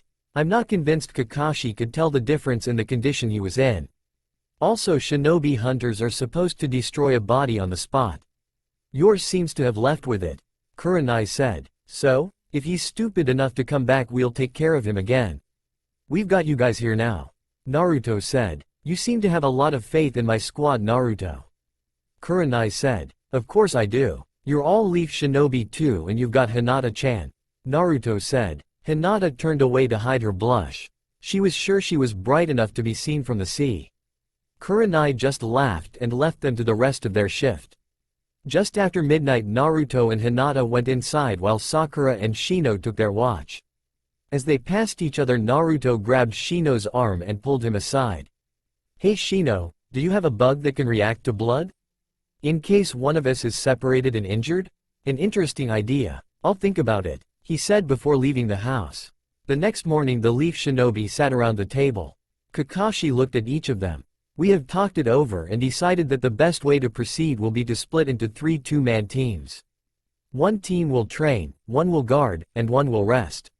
We'll alternate the teams as we go. For today it will be Sasuke and Shino, Sakura and Kiba, and Hinata and Naruto. Before you all go, Kurenai interrupted. There is reason to believe the Zabuza may still be alive. If he is, it's doubtful he'll attack for several days, but be on your toes. Hinata and Naruto were assigned first guard duty. They escorted Tazuna to the bridge. He looked at them apprehensively. Great, a brat and a girl who looks like she'll faint at the first sign of trouble. Hey, you take that back. Hinata-chan is a better fighter than me. Naruto said. Oh, getting defensive. She your little girlfriend? He said. Yeah, as a matter of fact she is. Got a problem with that? Naruto said. Well, first, she's too good for you, and second, that little announcement of yours seems to have killed her, Tazuna said, pointing at a fainted Hinata. Hinata? Oh man, this is so not good. Naruto said, running around trying to figure out what to do. Tazuna caught him by his jacket collar. Calm down. Just pick her up and carry to the bridge. I'm sure she'll come around soon. Oh right, good thinking. Guess the booze hasn't rotted all of your brain after all. Naruto said, picking up Hinata and shifting her to his pack. Hey, watch it, brat. I'm smarter than you'll ever be. Tazuna said. When they got to the bridge, Tazuna frowned. Only half the workers from the day before were there. Where the hell is everyone? Sorry boss, people been getting scared. One of them said. Scared? This is the last chance for our country. And the only paying job around. How are we ever gonna finish if everyone gets scared and runs away? Have some pride, Tazuna said. Most of the workers hung their head. A few more took off their hard hats and left. Naruto growled at them. Come on, have a backbone. What the hell would you know, kid? Tazuna said. Naruto made a dozen shadow clones. I know, I'm not afraid to get my hands dirty. Hinata awoke laying against a stack of metal support beams. Tazuna sat on top of them looking over plans and drinking deeply from a bottle. Oh, finally come around? Hinata blushed and bowed deeply. I am very sorry. Relax. The look on the brat's face was worth it. Plus you looked pretty cute when he carried you here. Tazuna said. Naruto-kun, he carried me? Hinata said. Of course, did you think you walked here while you were out? Tazuna said. Where is he now? Hinata asked. Tazuna jerked his thumb toward the end of the bridge. Several Narutos were carrying supplies to the workers. Handy trick he has. Would have been in trouble otherwise. So many works quiet cause they were afraid. He spit on the ground. Spineless bastards. I am sure they had a reason. Hinata said. Yeah, cause they lost their nerve. Without this bridge this country's as good as dead. He took a long drink. Guess while he's working I'm stuck with you as a guard. Think you can stay awake long enough to do that? I will do my best, Tazuna-sama. Hinata said. Tazuna looked her over and took another long drink. Sakura and Kiba came to take over guard duty in the late morning. Naruto and Hinata had training next and made their way to the part of the forest where they had practiced the tree walking exercise. Kakashi had given Naruto instruction to continue practicing by holding his position on the underside of a branch for 10 minutes, then repeat until he could do it 20 times in a row without falling. Kurenai told Hinata to work on her Byakugan by helping Naruto, though she suspected it was more because she felt bad for Naruto's treatment by his sensei. Naruto didn't waste any time. As soon as he thought he had his chakra right he walked up the trunk and onto the branch. Hinata smiled, that was clearly something Kakashi didn't count on, his determination. Hinata shook herself. She couldn't let Naruto get ahead of her. Focusing her own chakra she joined him on the branch practicing maintaining her Byakugan and footing. Compared to some of her clan's training methods it wasn't particularly difficult. By the end of 10 minutes Naruto was sweating. By 20 his legs were shacking on the branch and he practically fell to the ground when he let go. Naruto-kun, maybe we should break for lunch? Hinata said. We can do that? Naruto said. Of course. No one said we couldn't take a break, and we'll finish faster if we don't wear ourselves out right away. Hinata said. Alright, sounds good. Naruto said. Hinata jumped down and pulled a bento box from her bag. Inside were several slices of grilled fish. Naruto bit into one. This is good. I'm glad, they didn't have much to work with so I was worried about the taste. Hinata said. You always cook amazing stuff. Naruto assured her. Hey dead last. Sasuke said leaning against a tree. Shino was standing nearby. My apologizes. He insisted on coming and I felt it was best I accompany him. Shino said. Sasuke, what are you doing here? Naruto said. I want you to show me your jutsu. Sasuke said. I already told you I'll teach you if you teach me one of yours. Naruto said. And I said no way in hell. I am an Uchiha, the elite of the village. You should be begging on your hands and knees to teach me. He looked at Hinata. Instead of having a picnic with one of those pale-eyed freaks. Don't talk about Hinata that way. Naruto said. Did I upset the no-named loser? Fine, show me how angry you are. Well, duel right now. When I win you show me your jutsu. Sasuke said. Fine, if you win I'll show you my ultimate jutsu, but if I win you'll teach me one of your fire ones. Naruto said. Like that'll ever happen, but fine. Sasuke said. Naruto-kun, what about your training? Hinata said. No problem, sparring is part of training, besides you said it was alright to take a break. Naruto said. This isn't what I meant. Hinata said. Shino rested a hand on her shoulder. This has been a long time in coming. It would be unwise to interfere. I am also curious about the outcome. But what if Naruto-kun gets hurt? Hinata said. I believe there is little risk of that. Come, we had better move out of their way. He led her to the side of the trees. Naruto faced Sasuke and drew a kunai knife. So what are the rules? None. Sasuke said and leapt forward making hand signs. Fire release. Giant fireball technique. Naruto rolled to the side throwing his kunai. The ground behind him exploded, chunks of burned earth rained down on them. Naruto rolled out of the smoke. Sasuke spun in mid-air deflecting Naruto's kunai and launching several of his own. Naruto forced chakra to his feet and jumped out of the way, grabbing a branch and barely managing to adjust his chakra and stick to it. Sasuke slid to a stop. Fire release. Phoenix Sage fire technique. Dozens of small fireballs tore through the trees, ripping branches from the trunks. Naruto dropped down just in time. Got you now, Sasuke said. He pulled several wires and throwing stars were yanked out of the fireballs. With a flick of his wrists they spun around Naruto wrapping him in the wire. Fire release. Dragon fire technique. Flames raced along the wire. Just as it bit into Naruto's skin the fire reached him and engulfed the blonde ninja. Naruto. Hinata cried. She tried to race to him but Shino held her back and pointed to a tree behind Sasuke. Man, I'd have been in trouble if that was me.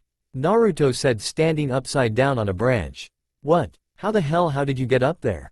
Sasuke said, looking back at the wire. There was no trace of Naruto in the burning wire. It was a shadow clone.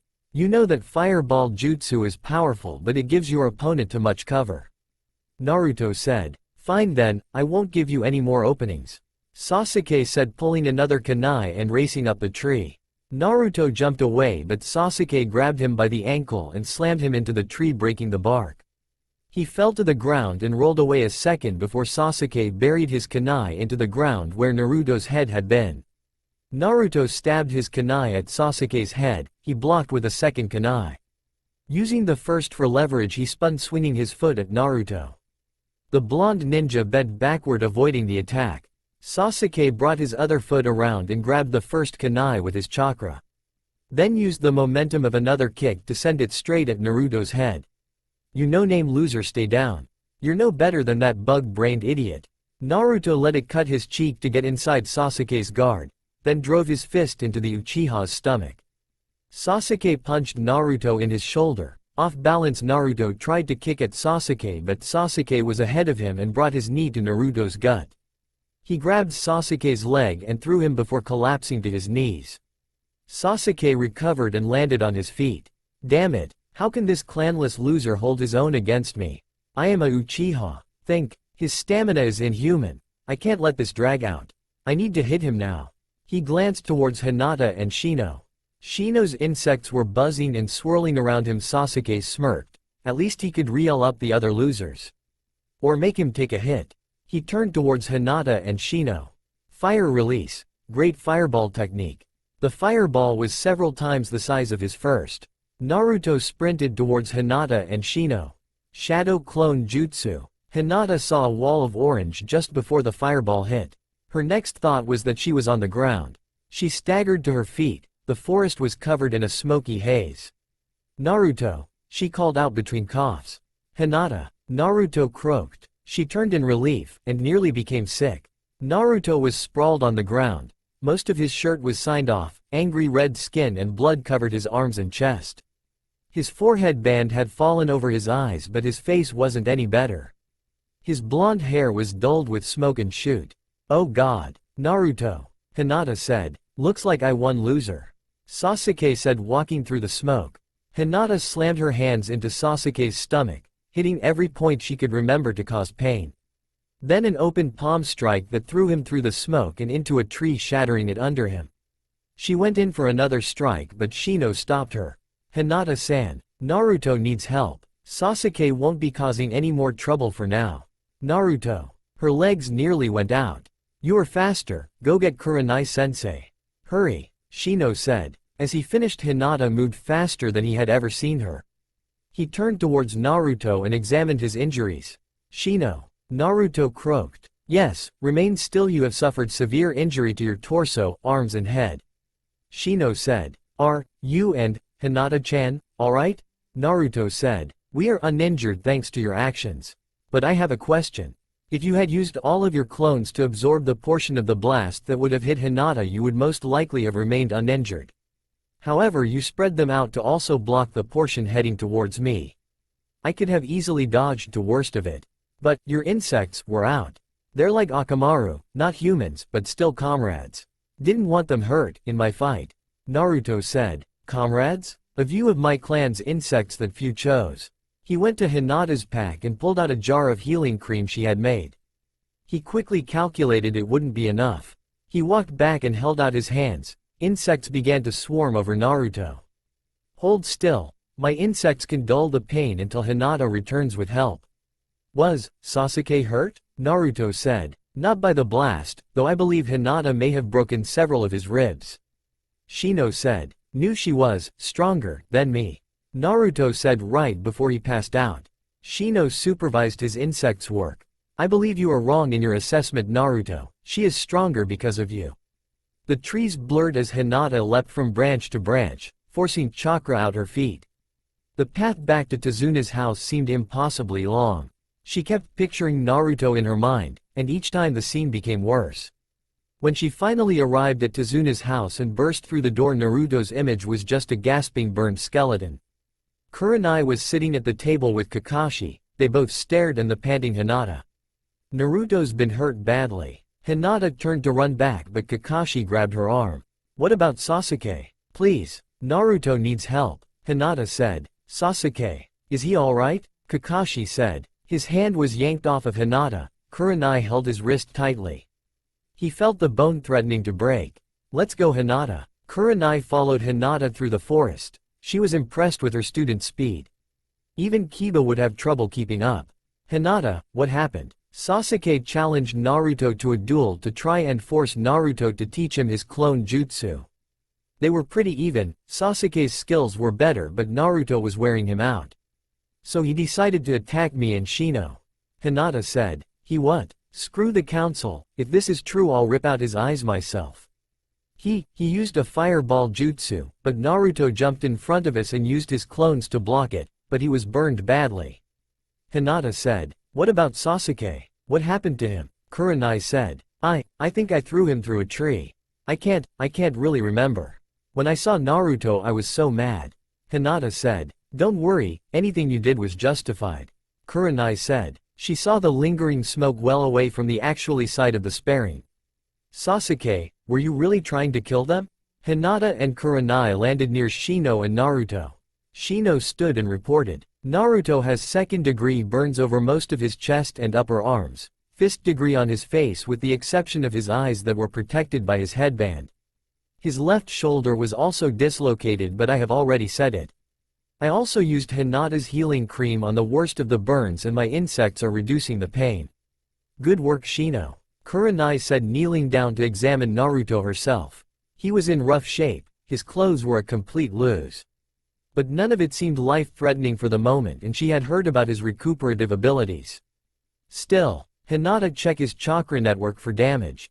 Yes Kurenai-sensei. Byakugan. Hinata watched Naruto's chakra flowing easily through him and let out a sigh of relief. Then she saw red chakra worming its way through the blue, moving towards the burns. It was slight but where the chakra exited the burns seemed to lessen slightly. Hinata? Is there something wrong? Kurenai asked. His chakra system is fine. There seems to be no damage. Hinata said. Impressive, normally there would be some damage after something like this. Kurenai gave her a reassuring smile. Naruto will be fine with some rest. But look at him. Hinata said. He looks worse because of the clothes. Besides you really think something like this would be enough to take out a future Hokage? Kurenai said. Why am I calling him a future Hokage? Hinata sank to her knees. Thank God. Shino, what is Sasuke's condition? Kurenai said. I haven't confirmed it but my insects report that he miraculously has no broken bones.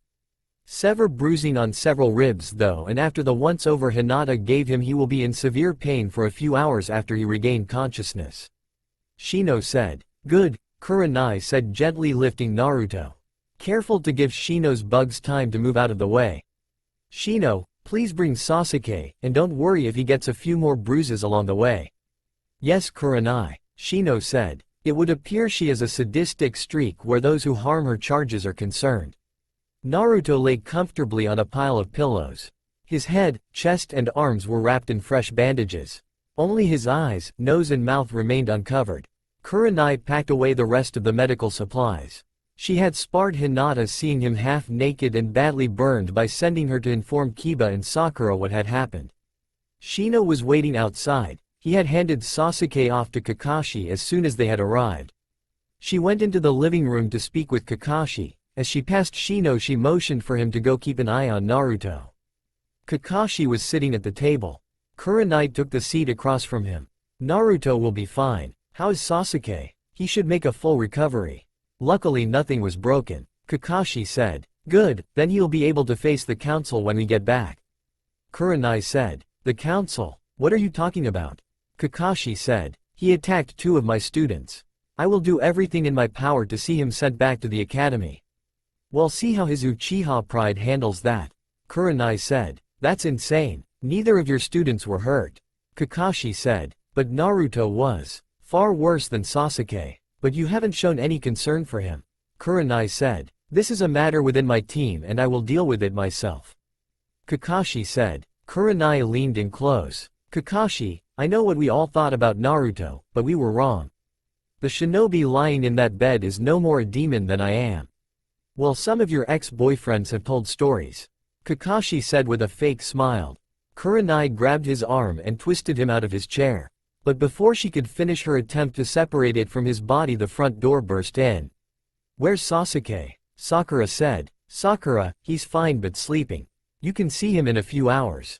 Kakashi said. I'll beat Naruto into the ground for what he did to Sasuke. He's gone too far this time. Where is that baka? Sakura said. Kakashi pointed towards Naruto's room before Kurenai could stop him. Sakura turned ready to beat down the door, but Hinata was standing in front of it in her clan's fighting stance. You will not hurt Naruto-kun.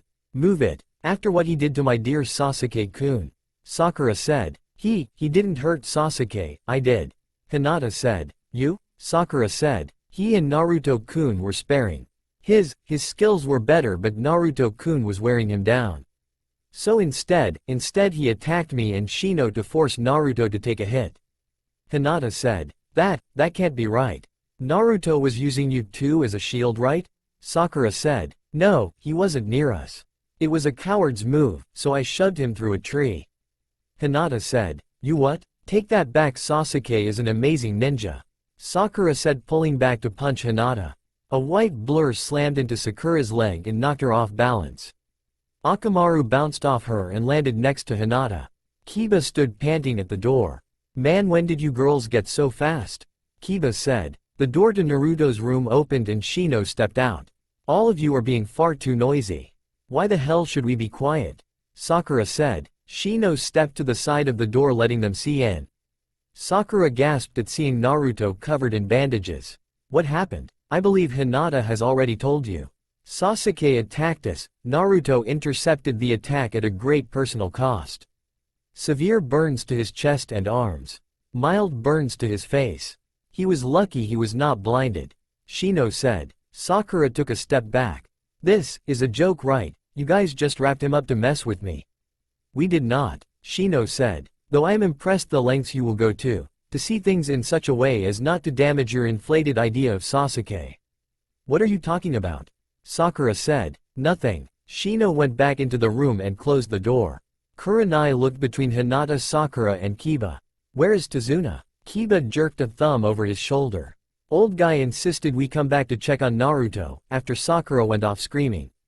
Guess I went a little fast, he's still vomiting in the bushes. At least you didn't abandon the client. Kurenai said, glancing at an embarrassed Sakura. That's all for now. If you enjoy, then please like, share and do comments.